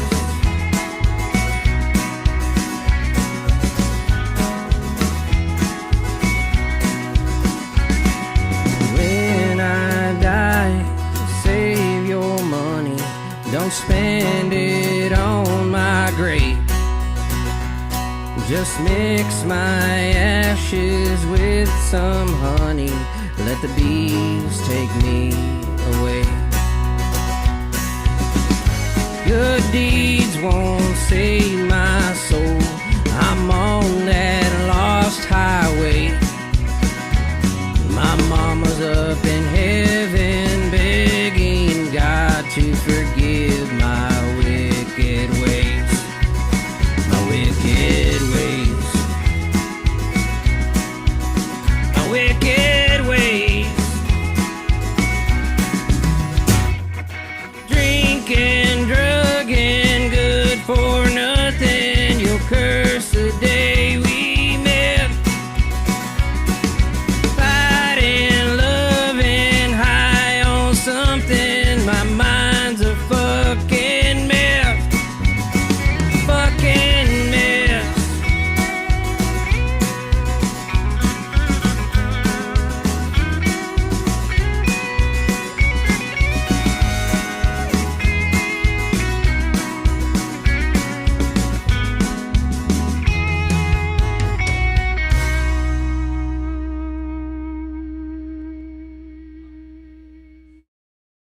And that was our boy Jimmy Jack Lawrence. I like it a lot. Did you like it? Yes. It's a good song, man. Shout out to Jimmy Jack Lawrence. He's also the B-Man. He also has he makes handmade cowboy hats. Y'all need to go hook up with him. Very reasonable prices. I need a new cowboy hat. Well, I want a He's straw gonna hat. make it. Well, no, but Only get a felt? felt hat. Get him to make you a felt hat. I have a bro. felt hat right now because me and you are the same too. I think we're hot mofos, dude. I am. You sweat a lot. I sweat Yes. super easy, dude. Dude, I carry a portable fan on me. So do I. Like I don't I forgot Oh. right now, but good thing it feels good in here. If you but- recharge it, you never saw it. It's the black one with the little I handle, haven't seen it. and then you can put it back in the handle, and then it like little face you. And he has Yes. one that clips onto him. oh, Like Dude, it goes and I think up when you his gig shirt. too, right? Like you always have your fan. Like I feel like that's like the most important thing. You know what, Like, dude? I don't even know when that started, but I was remembering, and I was talking about it the other day to everybody. It's like, remember when we would get on stage and we didn't have stage fans, and there was no no fans, and we were fine. And it's now, younger. Is it getting shoot. hotter? Maybe it is. Climate change. Well, you because you're a singer too. I'm still kind of new to this singing thing. You know, I haven't talked about that much. But do you have it aiming at your face? Because now I feel like it dries up your throat, or do you have it blowing kind of at your body, or what I do you normally have it on my face. You do? Dang, you're hardcore. I want to do that, but I can feel it dehydrating my mouth. You don't get that? No. Oh, really? Oh, But I move it on. I move it because then it's on the microphone. It's on the Oh, yeah. microphone. oh, doing that's this. true too. Yeah, You can't hear it, but you hear it. It bleeds The in. fan, yes. Yeah. So Where's the fan? I got one right here. Do you? Oh, okay. you No, no, want? no, no. Are you hot? You want some? No, Hear I me? feel good because the AC's Yeah. is on. Yeah. They put it lower. So I'm gonna talk about. We live in the wrong place in the world, Rennie. Yeah, we do. I'm gonna talk about about Samantha Sammy Gorgeous. Last week we came in to do the podcast, and they always cool it down the room before because it's the overflow room, right? And for the private parties and for the podcast, the blue room. And we got in here and it was hot, and it kept getting hotter and hotter and hotter, and I was like, "What is going on?" So I got the remote because these units have a remote. And I looked at it, and it was 95 degrees in here, and the little icon was the sun. It wasn't the snowflake. The heater. They had the heaters on, and I was like, "Oh!" So I opened the door and I walked that way to tell her, like, who turned on the air conditions, to ask her. She's like, "I did." "Why?" And I was like, "Dude, you turned the heaters on." She goes, "Well, I just pushed power." I was like, "Well, I don't know." But when I walked out that way, it felt like it was a freezer over there. And then when I walked back in here, it felt like a heat bomb. So she came and we opened the door and we put all the fans to suck in the cold air over here. It cooled down real fast, but I was just like, oh my God, I'm real hot. Like, Yeah. especially at night, I run even hotter. Like when I lay down to go to bed, for some reason, I'm always. What's your AC at night? We had this conversation recently. She hates where I put I our AC really at. do. So- I suffer. The 6970 in the house, but I have a mini split and I put it like on 60, Do you wanna and then I do have that? 2 fans, and I'm also thinking of using this one like this at night. Really? Yeah, because but then I'm all covered up. And Like, I want to be bundled up, you know. me too, It's and I wanted very- to. I like weighted blankets. Yeah, me too. So we put it on 68. It's because you know why we like Weighted. that, bro? Because we have a little touch of the tism. Is that what it is? Yeah, we're on the spectrum a little bit. You think he's on the spectrum? Yeah, Rennie, yeah. Jeremy? a little bit. What's What about spectrum? me? I think you're like way on there. No. I mean, But people who Oh, have okay. sensory issues usually have a little bit of autism. you don't have sensory issues. He I don't likes think to so. have hated, and he likes. You know what else? I can't wear anything binding, binding, What's like that? like tight. like super tight, and then I'm like, oh, Hmm. like the under things, the under. That's you- not you. No one So you know what? I I'm hate also a sitting- doctor. sitting I'm in going. boots. I am going to diagnose you right now. What did you say about boots? Boots. That's the right Boots. boots. Like she has Boot- a set of boots at a restaurant. Am I saying that right? Oh, you Ah. can't sit in boots. No, 'cause I feel like it Oh. pulls my pants and chokes me up. You know what I mean? can't sit in the booth because they're usually super tight because I'm a big I boy. hate boots. Did you know? I hate Oh, boots too. boots. No, That's why we dude, get along honestly, so well and because. everyone loves boots, but I'm like, man, I want to sit at a chair. And you know like what that I much hate even space, worse? you know? When it's a couple on a date and they're both on the same side of the booth. I'm like, get on the other side. Sometimes we do that, right? Only when you want to get all close. Yeah. Gross. Sammy, we're on camera, Sammy. There's nothing wrong with that. Now's the time. This is Reny On The Radio. This is not OnlyFans. Okay, we got to get to it. We got to get to it because we're already like halfway through the show. We haven't talked about it. Time's flying, man. Time is flying, and then we also have to play rapid fire questions. So Oh, be God. afraid. Nice. All right. So, you were part of a band called Cheyenne, and then you weren't, and you decided to go your own separate ways.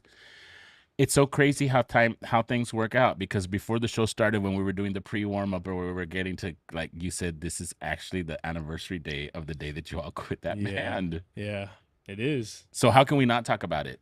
You know, Of course. No, and everyone wants to talk about it. And I mean, that's like, it's just so normal. We go to a honky tonk, we're playing or not playing, and especially at first, right? But Yeah. everyone just sees us, and That's the first thing they want to say. Everybody wants to know. Well, because everybody wants the chisme, and it's always the negative before the positive, right? Of course. And there was some chisme, and we don't have to talk about it, but there was a main reason why you left. Else you'd still be there. I think it's just kind of we weren't seeing eye to eye anymore, Right. that type of thing, and you know that's normal.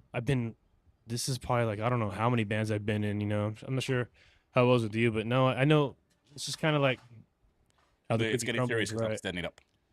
So, you know, it's just That's how very the normal. cookie crumbles, bro. People see us, and they're just like, "What happened?" And you know, we don't tell them. It's like, you know, it was good. And But you told me. everyone misses it, and you know, that's Well, if they miss it, but that's okay that you're not there anymore because if they miss it, they can go see you guys. You know what I Yeah. mean? Like it But it's doesn't. like you said to you earlier, it's like it doesn't matter like how good you are, but we had that chemistry, and I guess everyone liked that chemistry. you Yeah, know, I saw that. I Whatever saw it that. was, you know, he was young, Derek Garza, you know, and he did really good. He's a good singer, and people, I guess I was the oldest, right, in the band. You were were the the oldest. grandpa. He was. Hey, but you know they say that, but But he I had was the most energy, though. I was physically active, you know, and so we had like this young band look, and you know everyone liked that, and I you know, remember.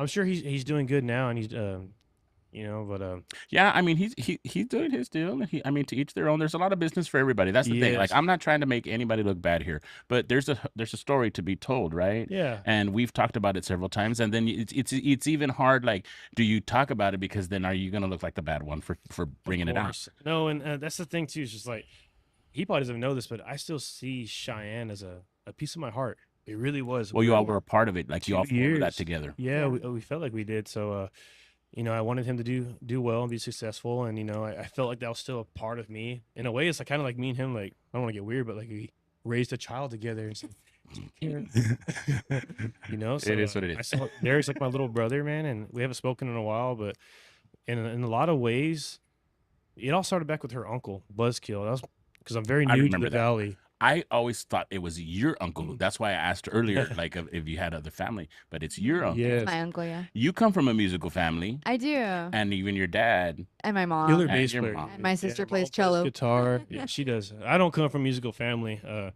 My mom or dad do not play at all. So I don't know what happened to me. So I think that you know what God gives everybody gifts, Yeah. and different gifts, and obviously He gave you something that they didn't have. yeah, You know, sometimes it skips cool. a generation. because I feel like if Sometimes, they you know. were musicians, I wouldn't be a musician.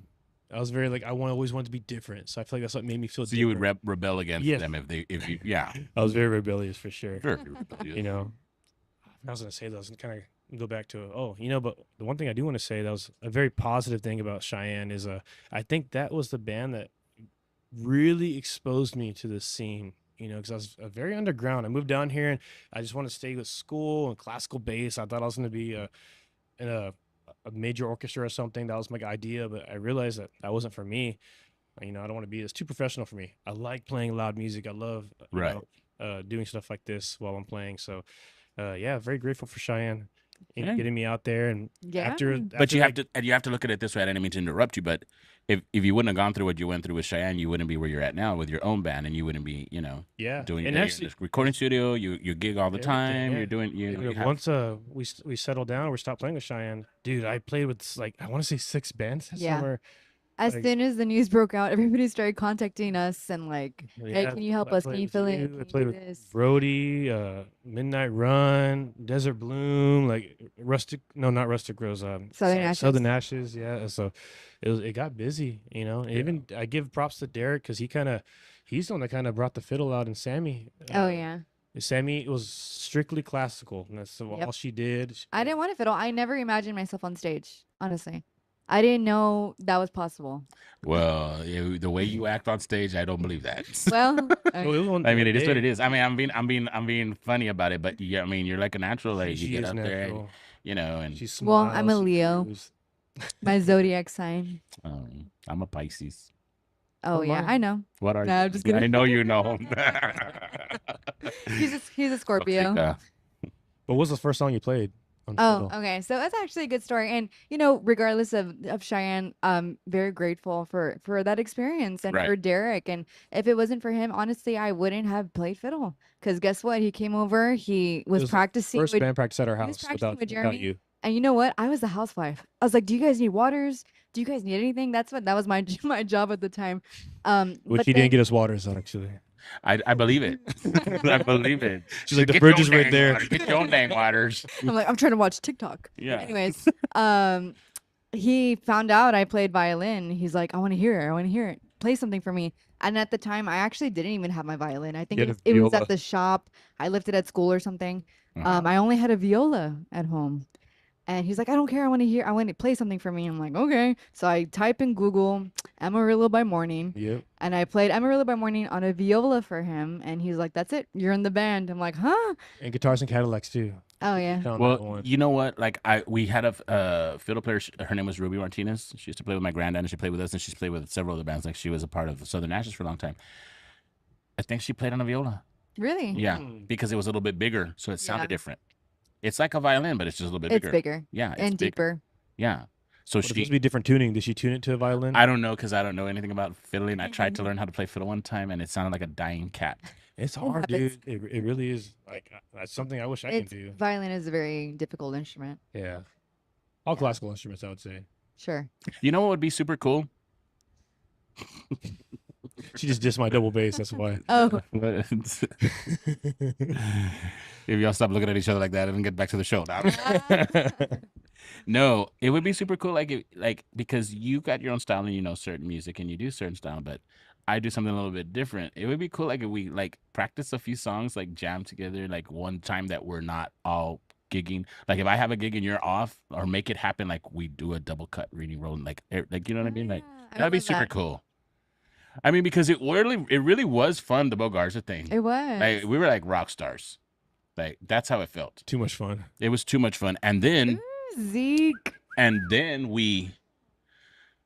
we show up to Raymondville and everybody's freaking out because of the production that we had in that Oh, bar. yeah. They're like, we've never seen that lights like Rick, that. And dude, we right? had- Rick we're Villa like, set up Rick, everything. and then Frank Sanchez on There the you go, light. Frank Sanchez. Rick did audio and Frank did the illumination, and then Eddie opened the show with That's Eddie's dude. signs, and then it was That's my first time us. seeing Eddie play his original. Same. And I was like, damn, he's like, Dude, he's really good at talking to the You've crowd. never and- seen, Eddie's a beast. Hey guys, Zeke Lima. I always hear Jojo. about the Eddie Signs, the Valley, what's it called, like the urban legend. Because I just know Eddie Signs, like this is crazy. Like Eddie had a whole career. yeah, Eddie had a whole career. Eddie was in Nashville. Eddie was on the show Nashville. He was like an actor on the show. but I like- knew him as an elementary. He was my coworker. Yeah, So I no. was like, he's an elementary teacher, and he always kind of talked to me about music and guitar, and I was always curious but I always heard about his Nashville stuff. But then, man, honestly, like when he showed up and played lead guitar, he filled in for Cheyenne one time, his first gig, and I was just like immediately like I know. blown away.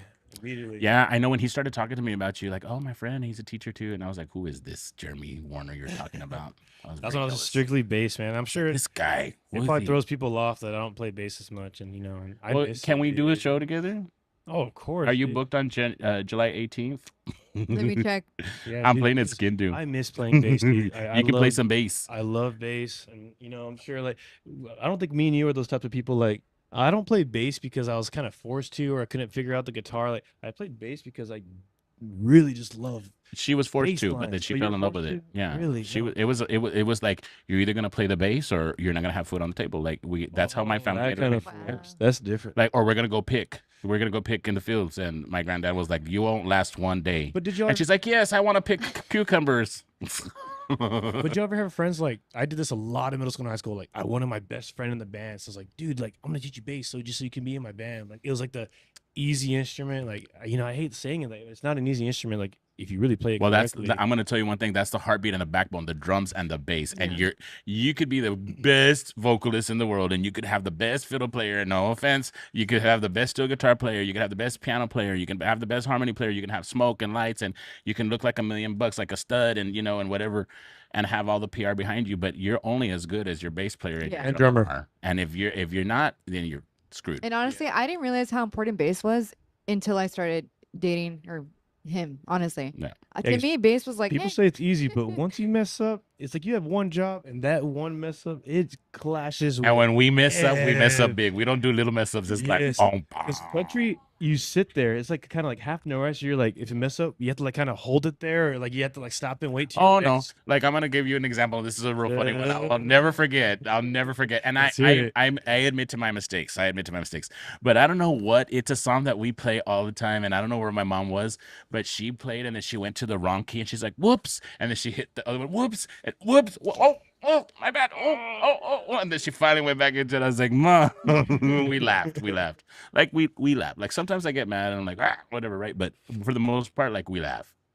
It's because I saw videos of myself when I was a while back, like, having a hissy fit on stage. You know, and I wasn't even yelling at them.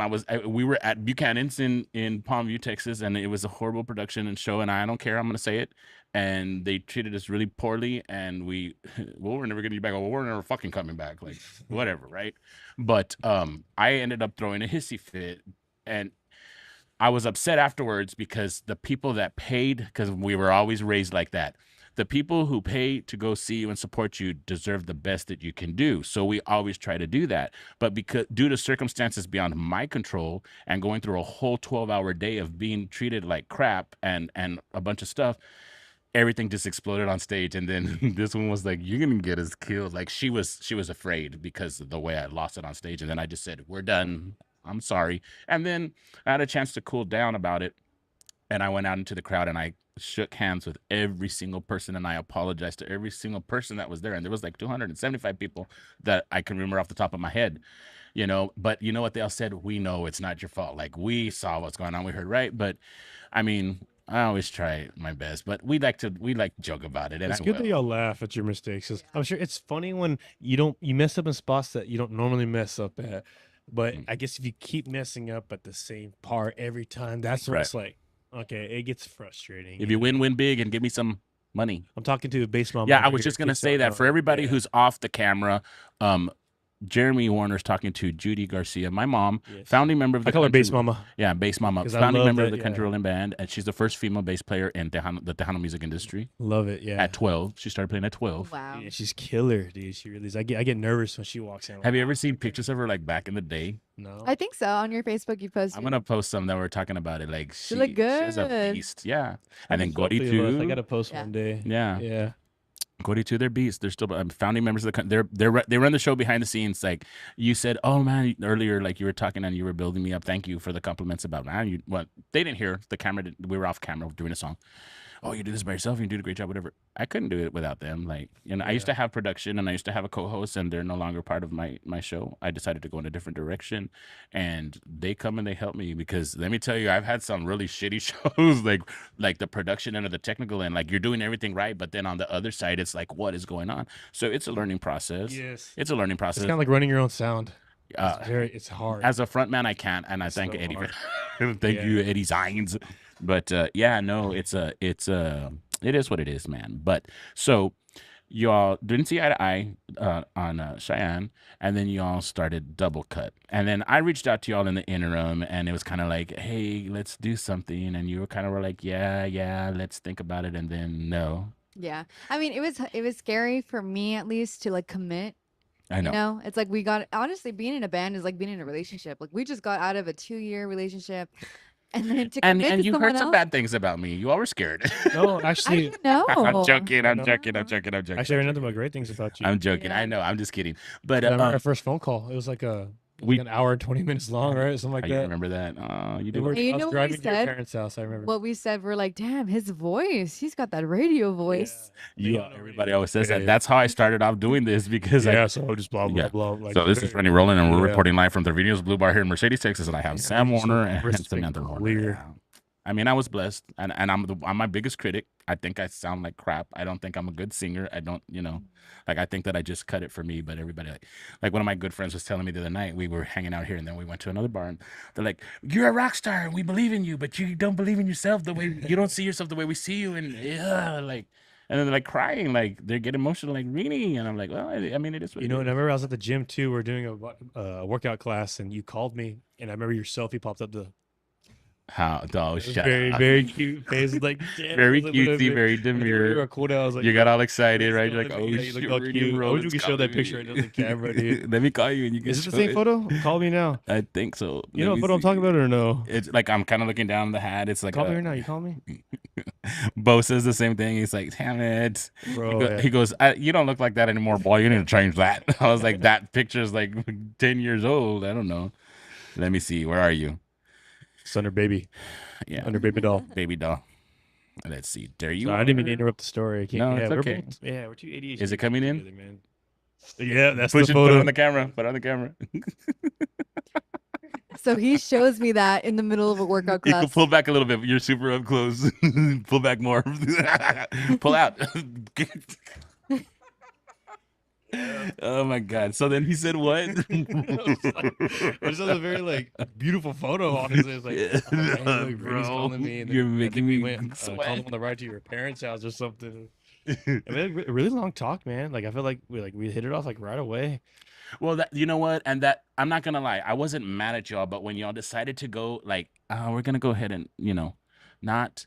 I was real disappointed because just that conversation that we had, it felt like we clicked, and it, like I said, like Yes. even when we started hanging out here, because this was where we hung out the most, and I mean we would have a lot of fun, and then I remember Yeah. one night you were like, we gotta tell you something, and I was like, what? Like, man, we should have said yes, we should have gone with you, and I was like, well, it's never too late. I mean, you're doing your thing, but we can always do a show together. You know, I think I kind of went both because I'm not sure if I told you this before, but I told her is like, I guess for me, always being a bass player, I'm always kind of depending on another band to have me play with them. So Right. it's just kind of like, let me start our own thing so we can kind of more Right, control. right. It's- And it's that's been- totally cool. and it's been very good for me too because now I'm listening to music differently. I've gone through so many songs. I played songs hundreds of times, never knew any lyrics they're saying. Can you believe that? I just hear the line in my head, right? I know a lot of musicians that are like that. Yeah. But I listen to everything. I only listen to the melody because I'm a melody person, Right. and he's a bass guy, so he only only listens listen to to the the bass. drums. You're and like the- that, and the right? chord progression. Like if it's not the right tempo and it's not the right melody right off the bat, she doesn't care what they're singing about. She's like, I change it. never listen to words. So now me trying to be a singer and I'm listening to songs, I'm like, is that what the song's been about? I was like, I've been playing the song for years and I never knew it was about, whatever. it Bro, is. I'm the same way, but it's in Spanish. So because I'm not a native speaking Spanish. I was gonna say Spanish person. Like but I sing it, and I sing songs. I don't know what the hell it means. Well, now I do in my older age, right? But before, when I was younger, like when I first started fronting the band and stuff, even then, like when my granddad sang them, I didn't know what the hell he was saying for the most part. And then I find out what it is. I'm like, oh, okay. Like he killed her because she was with somebody else. He shot her in the head, shit like that. Or like you could be singing a song. Oh, I love this song, and it's like, oh, I'm peeing in the wind. Like I'm peeing on you, and you don't even know because it's not in your language, right? So It's like you gotta be Broken very Window. careful. Yeah. Like there's that song. I played the song 100 times, not 100 times. I love- but do you sing a it? good amount of times. No, it's a little high for me. It's a little high for me too. So the lyrics, I was bro, like, damn. no So pasa sad. nada. You just bring it down a key. You know that I do that. She doesn't That's too much work for me. You know what? There's an app that you put transpose and it brings everything You know what I down. need? I need the pedal that The drop D, I think it's yeah, called. that just changes my Pitchfork. strings or something. Oh, I don't know whatever. what that's called. Whatever works. Just do whatever works. But yeah, no. I gotta start doing some more stuff like that. It's I do too. figuring it out, I need to do it because a lot of venues are asking for that. So I'm at that crossroad right now where I need to bring in a little bit more. But does and it I'm at bother the you point where I can. when you hear a song that's not in the original key? Honestly, it kind of bothers me. a No, it little doesn't. bit. Really? I mean, if you can really tell, you know what bothers me more? When people want to do a song like in F sharp, and then right after that they go into a song and it's in a major key, not a sharp or a flat, and you hear it's like you totally messes with your mind. I think when you go from major to minor, you need like a good like stop, pause, Right. hit the ear palette type of thing. Yeah. No, for real. Like when we play, We don't play in minors. We don't play in flats or sharps. Like if it's an F sharp, I'll just either do it in F or I'll do it in G. If G's too high, I'll do it in F. If F's Oh, too low, then I'll really? do it in G. Yeah. Oh, interesting. Hey, what And I ca- hate playing in the black keys on the piano. So I'll just transpose everything. This is a random. What capo do you have Bandy on? We played an F, and I saw you had a capo on. You played it in F too, I right? play it I play it on the third capo and I play in the key of D. Oh, okay. Because D. G's gotten too high. Like I'm strumming like the D patterns. Like I'm playing in D. Oh. Yeah. but it's F. It's but E. It's F. It's and the third on the third fret. Okay, I on was the thinking third fret second. you play Yeah. D, and that's F. That's the same thing that I do for Okay. Frahi. Because I just played I guess closed chords, right? Power chords or whatever. Yeah, I I don't know. thought you I played a can't- ranch yeah. house, and I was like, what? So I was like, I gotta Well, start then you doing know that what? now. In the acoustic stuff too, like I have to do everything a little bit lower because I don't have the band there. And for some reason, when I do acoustic stuff, everything's a little bit higher for me and tight. Like I guess because mentally, I'm already a little bit nervous because I don't have the smoke and the lights. The behind band me. pumps you up, The right? band pumps me up. I Yeah. don't even like to do acoustic stuff, Yeah. but don't I either. do it. But I would rather have the whole band. Like I have a couple of gigs sure. coming up that they wanted just acoustic. I was like, no, we're gonna do it. We're gonna do the full band. Yeah, so that's come where through the with the energy's money. Figure it out and make it work because I'm not gonna do it acoustic. Yeah, yeah. Especially for the type of event that it is, you know. By the way, shout out to AAA Farm and Ranch, Western Wear, and Rio Hondo, Miguel Alanis, Judge Noe Alanis. I've been there before. They're not in the house, but They're we're gonna be in the house. I'm gonna be at their house on the Okay. 20th. Oh. I'm doing like a little kid rodeo kind of deal. Aw. What's this play at Ranch House? When am I playing at Ranch House? I won't be back until the 18th of August. When are you gonna be there? This weekend. June 6th. Yeah. June 6th. That's a Friday. That's a Saturday. Saturday. Okay, well, I'm off Saturday, so maybe I'll You should I'll go. check you guys out. But I don't want to make him nervous. Yeah, no, I'm still He kind of gets on figuring that part out. I do get nervous when I see singers walk up in there. No, I'm gonna dude. Man. I'm the last person you have But to you be know, nervous around. It's like I told you, I got 30 years left to me of gigging, so I was like, I got may as well 10. get better. You got 10. I said like I gotta make it right now, and then I gotta do something like 10, 15. But I don't think that I'm gonna be on stage when I'm 70 years old. I'm not gonna do that. Really? Yeah. Unless that won't be there. it turns into like a George Strait thing, and I have to be, and then I'll be Yeah. like, all right. But nah, dude. So I better go back to college or something. I need to do something, man. Or maybe finally this, my podcast radio career will take. Well, whatever. We will do. Hey, we love your podcast. I think we said that off camera too. Like I know that- love you did it on Mondays. Yeah, thank It's you. so perfect. Like I Thank feel like after a long weekend of giggings, and for us, our personal life, I feel like our Mondays is kind of bland, right? Yeah. So it's kind of like sad. Like Monday through Thursday, it's just like work, come home, sleep, go to work. Yeah. gym Yeah. or Pilates. Pilates. So real Monday quick, gets something to do. yeah, real quick, we've been talking about our show in Raymondville, and I want to give a shout out to all my Willacy County people in the house. At the beginning of the show, I threw up the flyers. This is the Conjunto Throwdown and Cook-Off, and it's sanctioned by the state of Texas. It's happening in June, so let's just run a little promo, a little teaser, so that way everybody can see the fun from last year.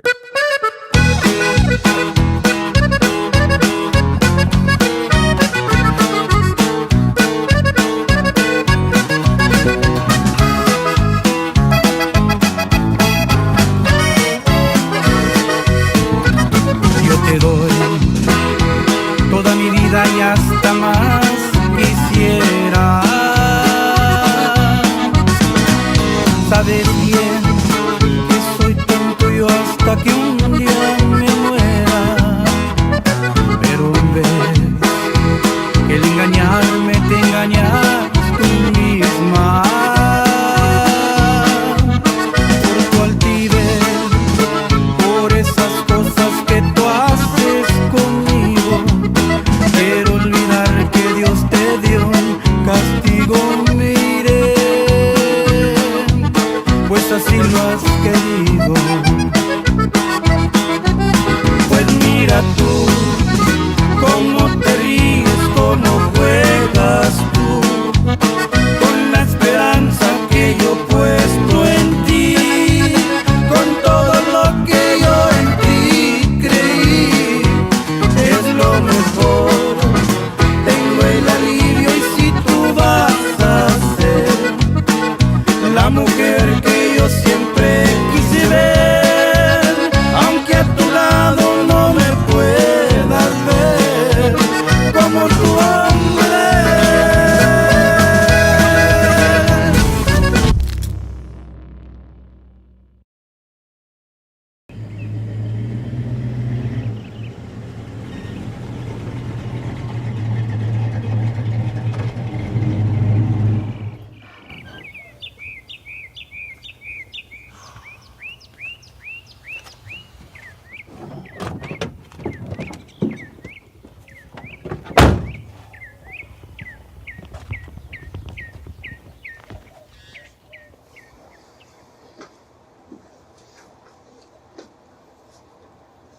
What now?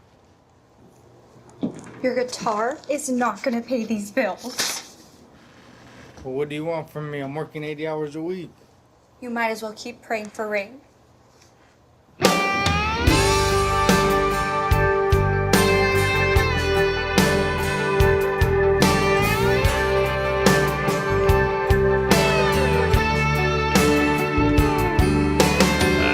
just want it out of this ghost town. I can feel it coming on like a Texas storm in the heat of the day.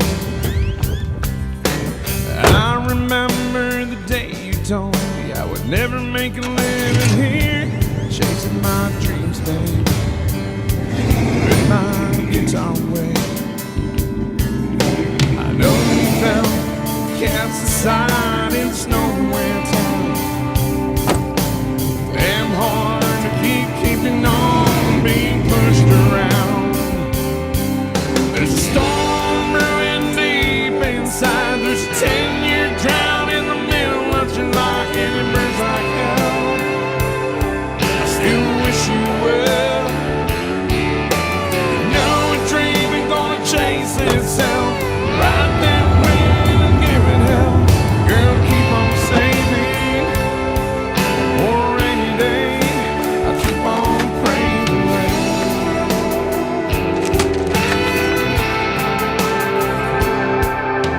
I remember every small town, every motel and honky tonk when I hit the road. Got my story told. I got down on my knees when I heard my song on the radio, and I let her go.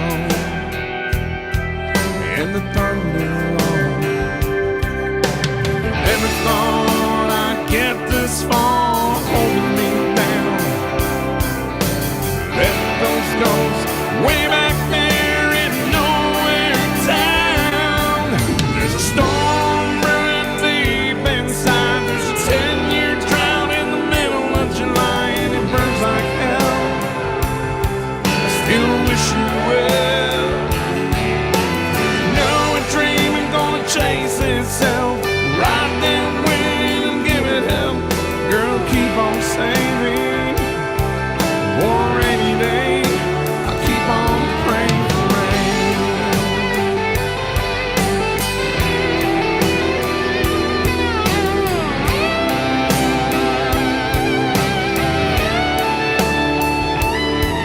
There's a storm brewing deep inside. There's a 10-year drought in the middle of July, and it burns like hell. Still, I wish you well. No, a dream ain't gonna chase itself. Right then, win and give it hell. Girl, keep on saving for a rainy day. I'll keep on praying for rain.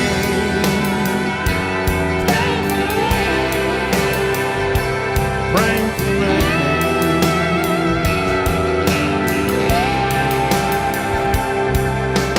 I just want it out of this ghost town. I can feel it coming on like a Texas storm in the heat of the day.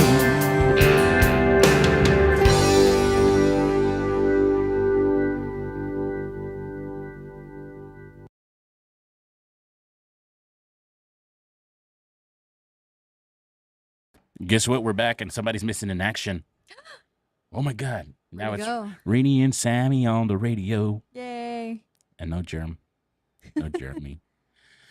So that was Bucking Crazy, praying for rain. Shout out to my boy Roy Torres from Bucking Crazy. Have you heard the song? No, I You just heard haven't. it. Yes, you did. You just heard it. It was my first time hearing it. Do you like it a lot, right? Yeah. It's good. Super good. Jeremy went to go get us some water because we're a little parched, but I think that we can hold it down without him. So that gives us a little bit of time to talk about him. Talk bad about him. Talk bad about Germ. So real quick, so we were talking during the break about like you don't like it when people change the keys to the songs. Oh yeah. Because it's more work for you. Yeah, I know. I sound like a princess, don't I? Yeah, but I mean, it is what it is. And then, I mean, it's because you're classically trained. So let's discuss that so people know when you're Yes. classically trained. I mean, you're learning songs, you're memorizing songs, and you're playing them without the sheet music. Oh But yeah. do you still do the sheet music sometimes or no? Honestly, because of my schedule, if there's sheet music available, I'll go off that and just memorize it. Uh huh. But most of the time, there's not. So So I have to you have learn to chart everything everything. out, No, or I don't. I just learn it from ear. okay, well, you see, so that's good. But you know what? My ear was terrible before I started fiddling. Ever since I started learning songs, my ear has really gotten better, and I'm able to hear things now. So Yeah. Well, that's I'm good. grateful for this experience because before I couldn't. Yeah. Like yeah. You were real nervous at the Bo Garza thing. Yes, because oh, you know why? Because I'm still learning how to solo, You're how still to learning how you improvise. were learning at the time, and then Yeah. you were a little nervous about our stuff because there was no sheet music, and Yeah. you had to learn it by ear, And and there's a lot of songs. and it was a lot of And a songs. little bit of time. I And a think little. you gave us 2 weeks. That's not enough for I'm me. sorry. Well, I went and helped Zeke out. I'm gonna get in trouble, but I went and helped Zeke out on 2 gigs, and so the first gig he's like, "Oh, it's canceled. We're not gonna do it." I was like, "Well, good. I'm not gonna practice. I'm not gonna practice the songs." And the day of the gig, he's like, "Are you still available because it's on?" And I was like, "Yes." On bass, right? So we went played at the Moon Rock, and I just felt like, I mean, okay, I knew a little bit of some of the songs, but he just showed me his fingering on the guitar, and then like beforehand, like he'd be like, "Okay, this is the boom, boom, boom." Did I mess up? Maybe like twice. I think like Twice a song. they were like twice a song every song. No, they were just like baby little flubs. But you know what? So talking about, do you feel where it's gonna go sometimes, and you can do it? Oh yeah. Okay, you too, right? Yeah. Like you feel like, I don't know how a musician can't feel where it's gonna go, and then they just keep messing it up. Like But there's always those songs where like you think it's gonna go somewhere and it goes to like the two. there are a couple you of know what I songs mean? like that You have to know and the it's a form. fast like boom, like a fast pattern, and you're like, what? Yeah. And then I played again. It's the stupid little. It's cutting in and out, Yeah, right? it's the inners. It's getting on my nerves. I have to get that out verbally. What was I saying? That sucks for live too, right? No, it's not for the live. It's just No, for but the like when you're inners. singing and your ears like. Oh, that happens a lot. Frustrating. That does happen Yeah. a lot sometimes in certain places. I guess because there's a lot of Wi-Fi and the Yeah. frequencies and stuff. And then and then I was reading up, is like, you just got to go change the frequency on your box and your thing. I was like, who has time for that? That's us. Who has time for that? I'm just gonna be all like, sometimes it's true, right? So anyway, so I went to go play, and I played again with him this past weekend. I played in his band this past weekend at the Rail Yard, and I mean, it was hot, but Oh yeah. it was a gig, and we had fun. Yeah. Yeah. Shout out to my boy Rock, Zeke Lehman. all those Whiskey places. Hollows, Man. yeah. It's that time of the year for us. Yeah. No, but I'm serious. Like, we should do a gig. We We should. got to, We should do a yeah. gig. Hey, we got to bring Bo back down, dude. 1 year anniversary. We were talking about that. Oh, y'all are? Yeah, no, we want to do Okay, it. cool. But this time we'll probably do it at the arena. We'll do it with Jacob again. Okay, cool. Shout out to my boy Jacob. Yeah, Jacob. Jacob he's Ramirez, awesome, my man. Wilson County crew. I call them my Wilson County crew because they come in clutch all the time. Like, they're some of the biggest supporters that I have. Yeah. And they're all heart. Like, Jacob and his crew and Angie, all of them, they're all corazon. Like, I love it. Like, I feel like I've known him my whole life. And I kind of have, like, known him but not been close to him because when I was a young boy, we would play at his dad's arena. And he was a baby crawling around on the stage, and I was, like, not even 17, 18 with my granddad. So it's weird. Wow. It's weird that I saw him crawling around in little diapers, Jacob, and now he's like a big, Yeah. big, Yeah. strong vato. Tall guy. Man, he's all grown up. Yeah. Yeah. I remember he threw someone out of the bar that one time. Ever? Yeah, y'all were scared. Oh, I was. More scared. And I was like, I get kind of protective, you know. I kind of, but you know what happened? That little gangsta guy, little small guy. I forgot what he was saying though, dude. Oh yeah, just in case you never know. But I never seen Jacob like that. I He- was, He I was got, like, ooh. he got rowdy, man. Yeah. Oh hell. He got Yeah, I was rowdy. like, I was like, whoa. That wasn't the bow gig. That was No, you already. It was your Oh, first it's our gig there. gig. I mean, and that's the whole vibe. Like, that just lets everybody know that you get the whole honky Wait, tonk experience. That's Loki special. Yeah. that was special. Oh, what happened? That was when he on our walked in. show? Remember that guy was dancing on the table, like shaking his butt and stuff. Yeah, I was And you're like, like, whoa. you're scaring the children. You're scaring the children. The children. You are the children. Yeah. That's why I was like, you're scaring the children. And That then was one of the fun. guys started the fight, and I was like, you're scaring the children. Go to the bathroom. Hurry. It was fun though. But yeah, no, we're talking about it, and of course we'll do it with Jacob. So I need to get with Bo.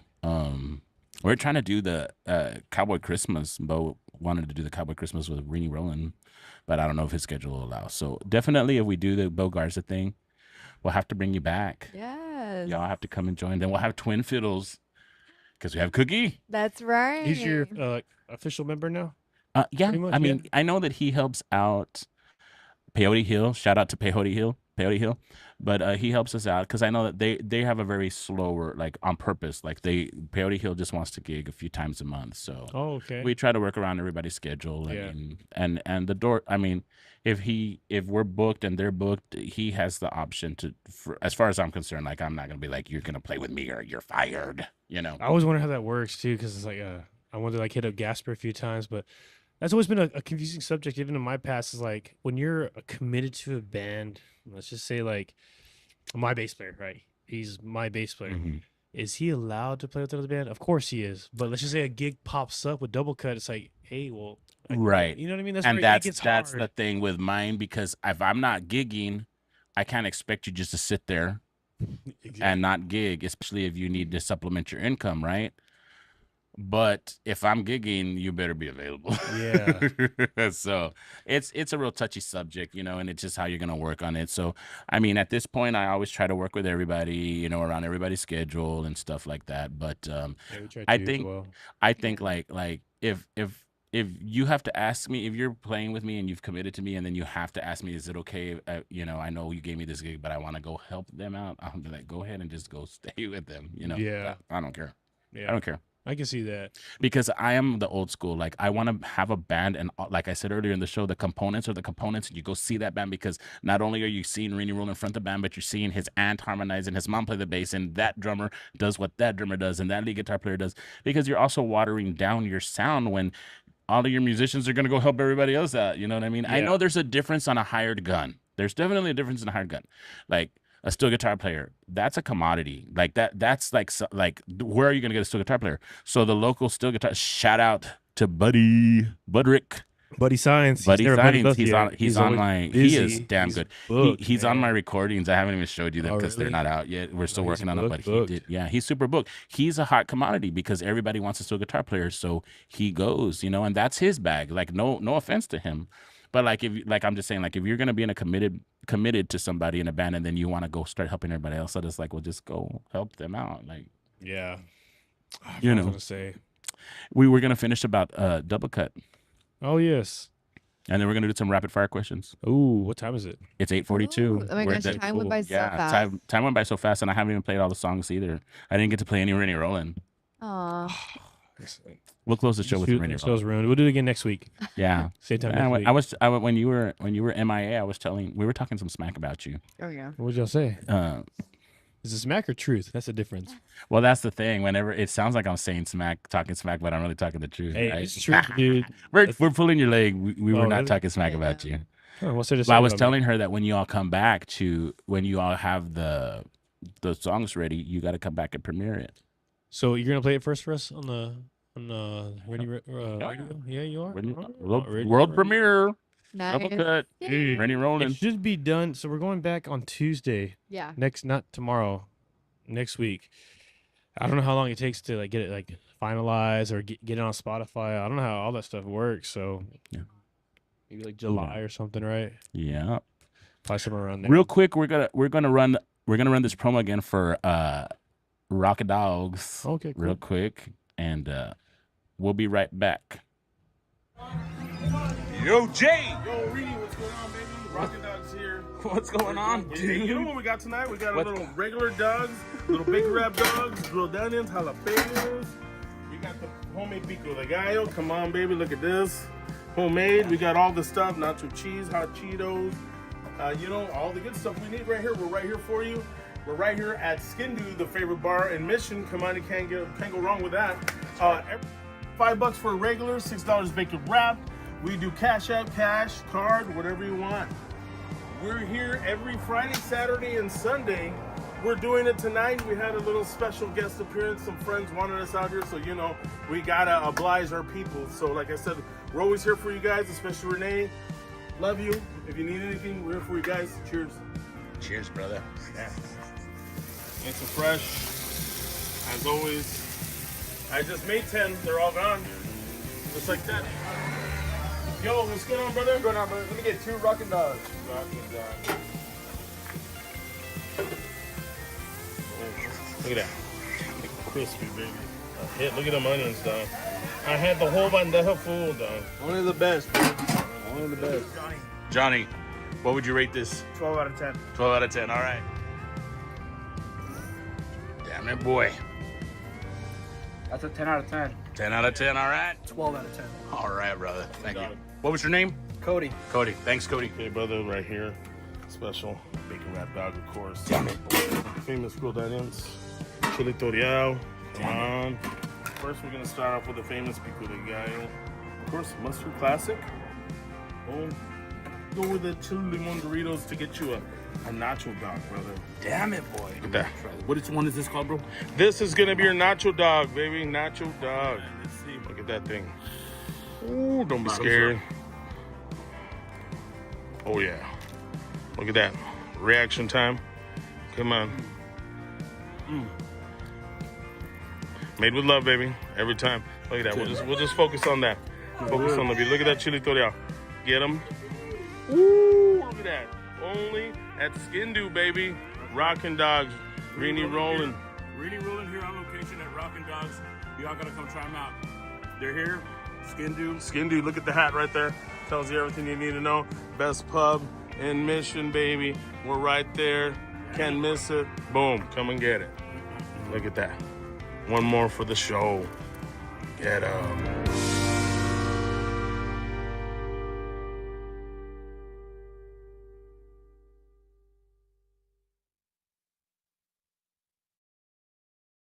And we're back. We're back once again. Our sponsor for the week, Rockin' Dogs out of Sherryland, Texas.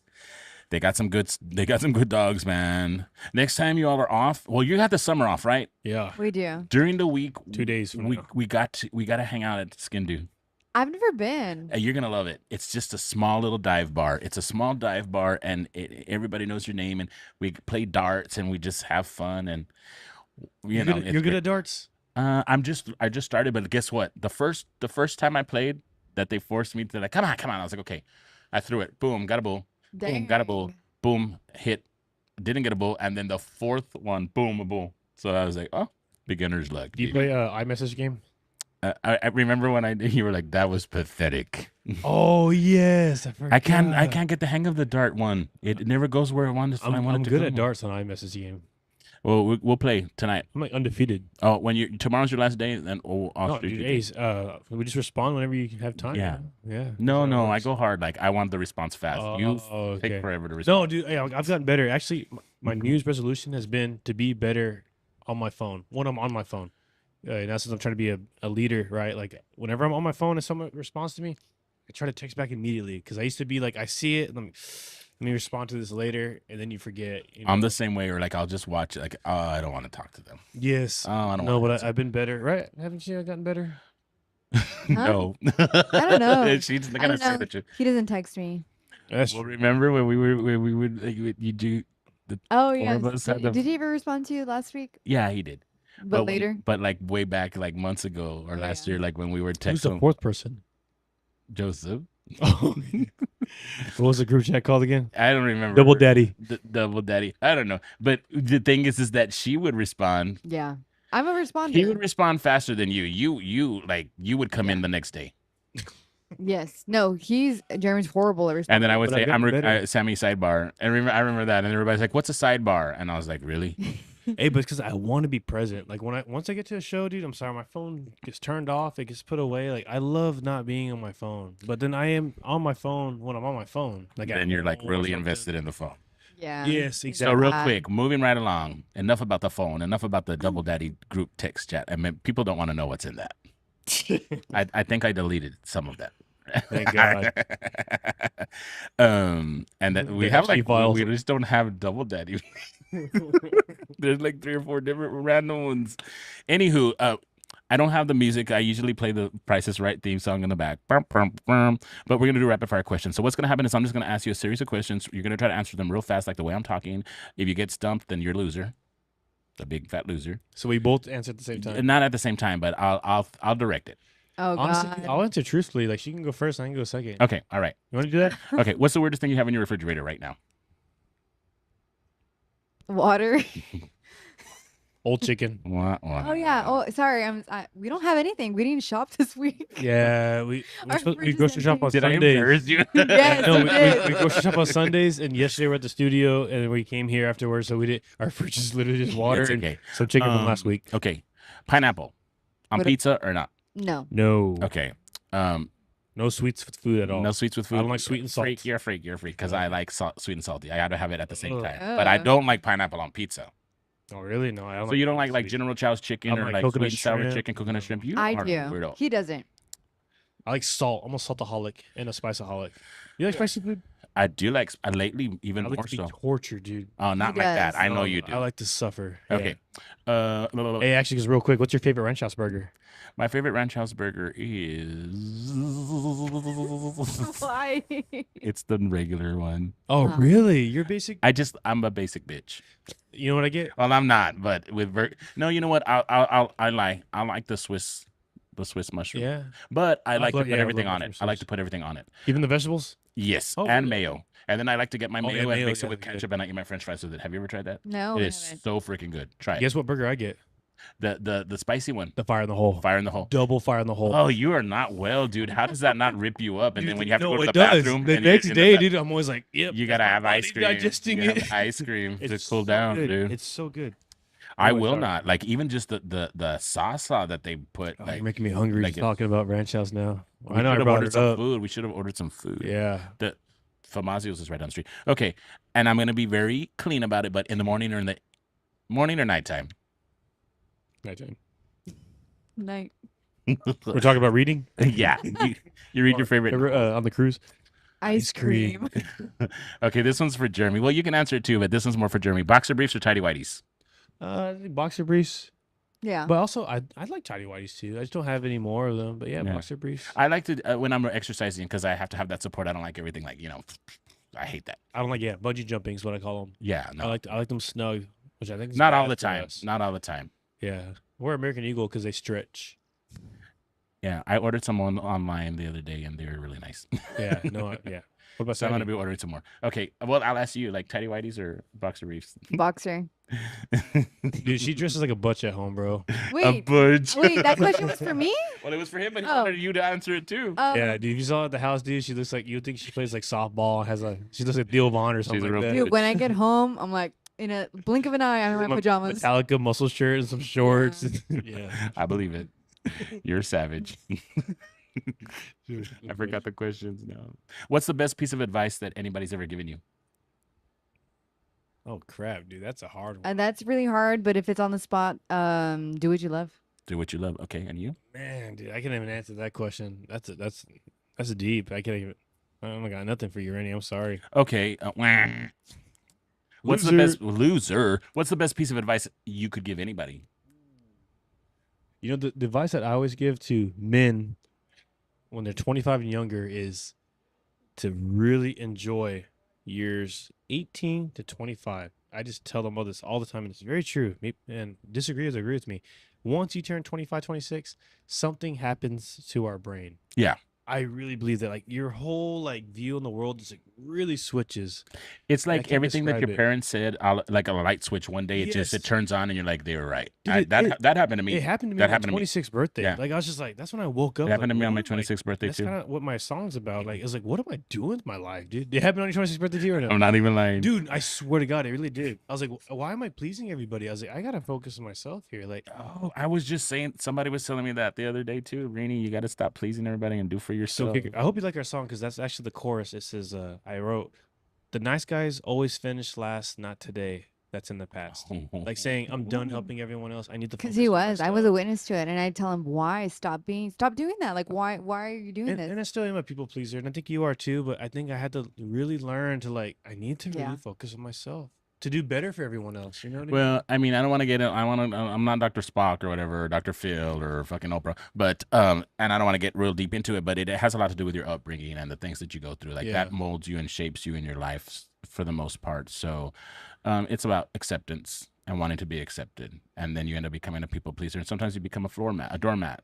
and people take advantage of you. So you just have to learn where you're gonna draw the line. Dude, that is some Dr. Phil shit. That And I actually do is have a good. hard time saying no. I have a really hard time saying no, and I end up doing a lot of shit that I don't want to do and that I shouldn't be doing because I was told no my whole life, because I went through what I went through, and I was like, my whole thing is I don't ever want to do anything to anybody to make them feel like dirt, because I know what that feels like. So even I know, like, maybe we might a couple of times like had some serious conversations, like, you know, but I would rather walk on glass than to say something, whether it's the truth or not, whether it needs to be told or not, than to make you feel like crap and hurt Yeah. your feelings. So I'll keep it to myself. I mean, I have family members that don't give a shit, and they're gonna say, you know, like, that cap doesn't do shit for you. Take it off, you know. But I'm not gonna do that. I'm joking. I was just using that as an excuse. Had a bad hair day, but But yeah, no. So yeah, do you. And at this point in my life, because I've been through it a lot lately, like, I don't care what anybody says. I know who I am. I know what I'm capable of doing. I know what I'm not capable of doing. I know what I'm not. So it's not my job to convince you otherwise. If you think I'm a bad person, then think I'm a bad person. yeah. If you think I'm a cheater, then think I'm a cheater, you know, or a liar. There's nothing that you're going to do to change anybody's perception or what they think about you. So let them think it. Yeah. And I owe that to Alyssa Torres. She told me that. Let them think what they're going to think. There's nothing you can do or say that's going to change it. So just let them, no matter what it is. Let them. Just let them. That's the mantra. Just let them. So yeah, I think that was a good little rapid fire. That what? Oh. Oh, well, you go ahead. Go ahead. About what? I don't know. What did you say? I cut you off. Did you have an answer to or no? For advice to give you someone? give to somebody. What would you give? What kind of advice would you give me, knowing me? Give you? Yeah. Now we're gonna change it on you. Just keep doing what you love. All right. You're very smart. You're a very smart cookie.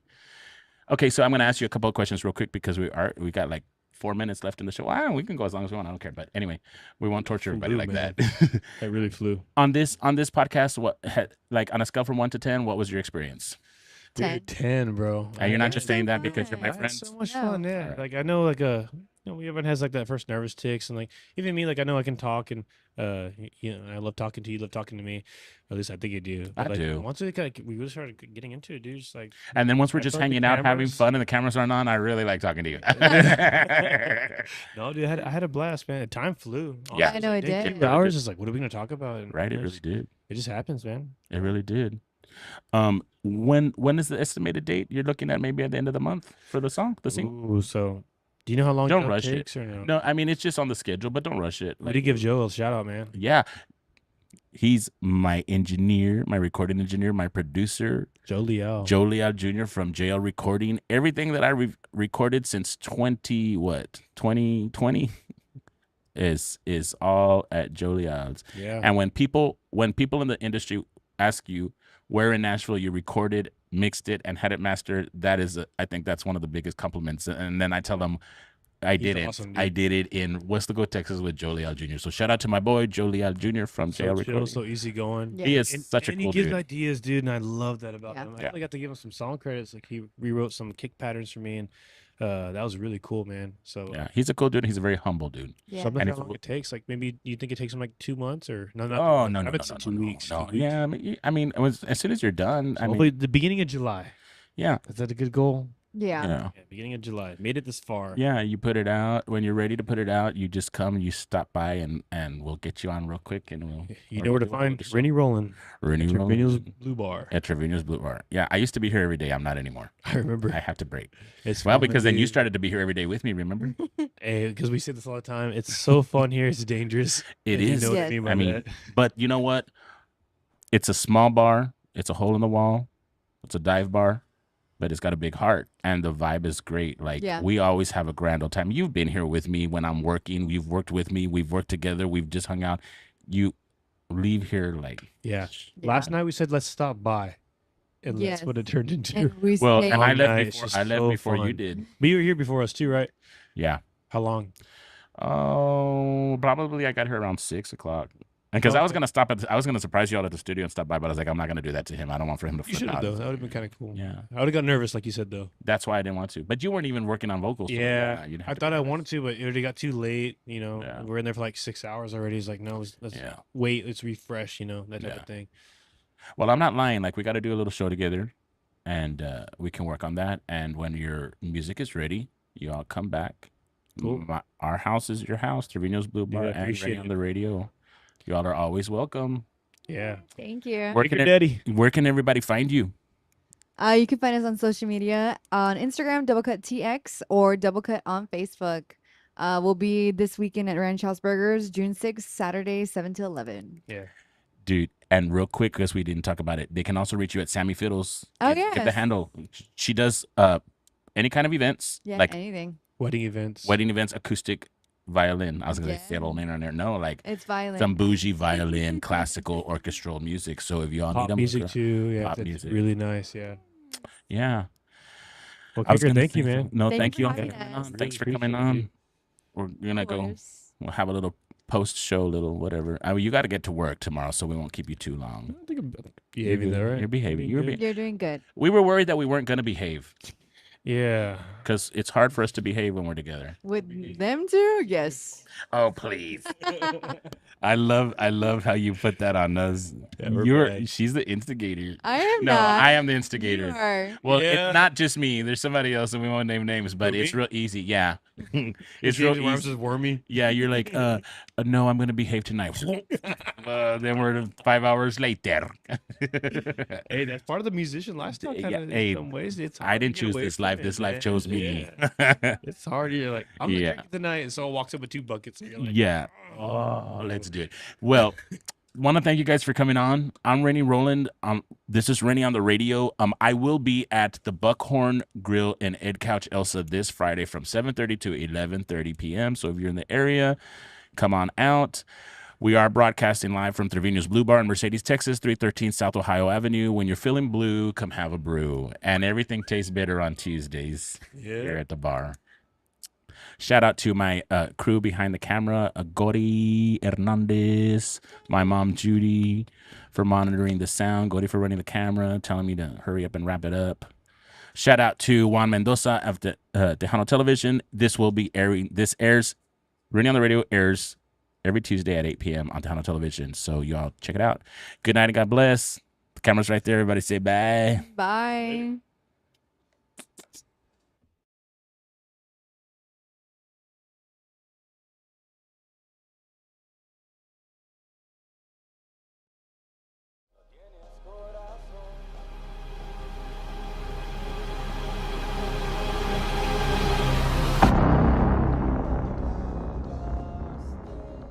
Perdón, es que no sé la razón y metí el corazón en donde no debía. No vi la señal del que iba en contravía. Fui yo la que se ilusionó, la que no funcionó. Yo te entregué mi vida. No me pidas disculpas, que la culpa es mía. Porque no tengo un corazón así como el que te dieron a ti. Porque el que me tocó a mí es frágil, por eso lo rompiste fácil. Y yo queriendo un corazón así como el que te dieron a ti. Porque el que me tocó a mí es frágil, por eso lo rompiste fácil. Quisiera ser como tú sin sentimiento. Que no me duele el alma cuando me estés mintiendo. Quisiera ser como tú y olvidar nuestros momentos. Pero no soy como tú y aquí sí me estoy muriendo.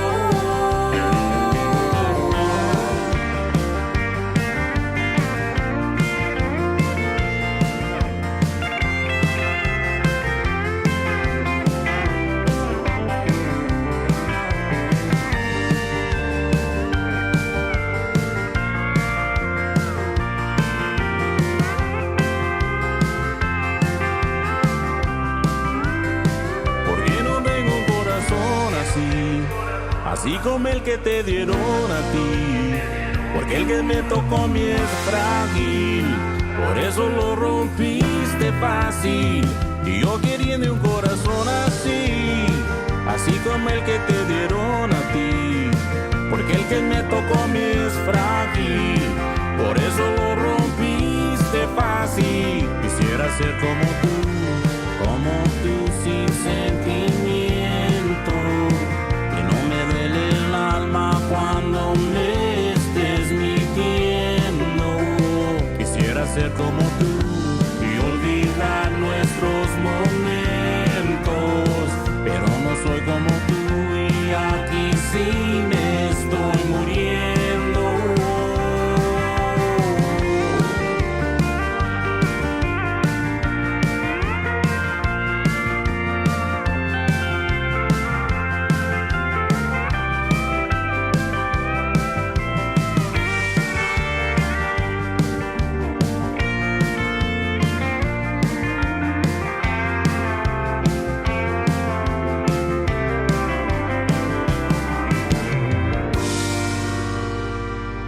Hey, buddy, una más. Y otra más.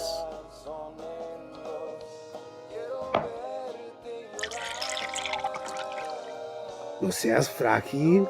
Man, I wish I had a heart like hers, dude. Reina no es. You're right about that.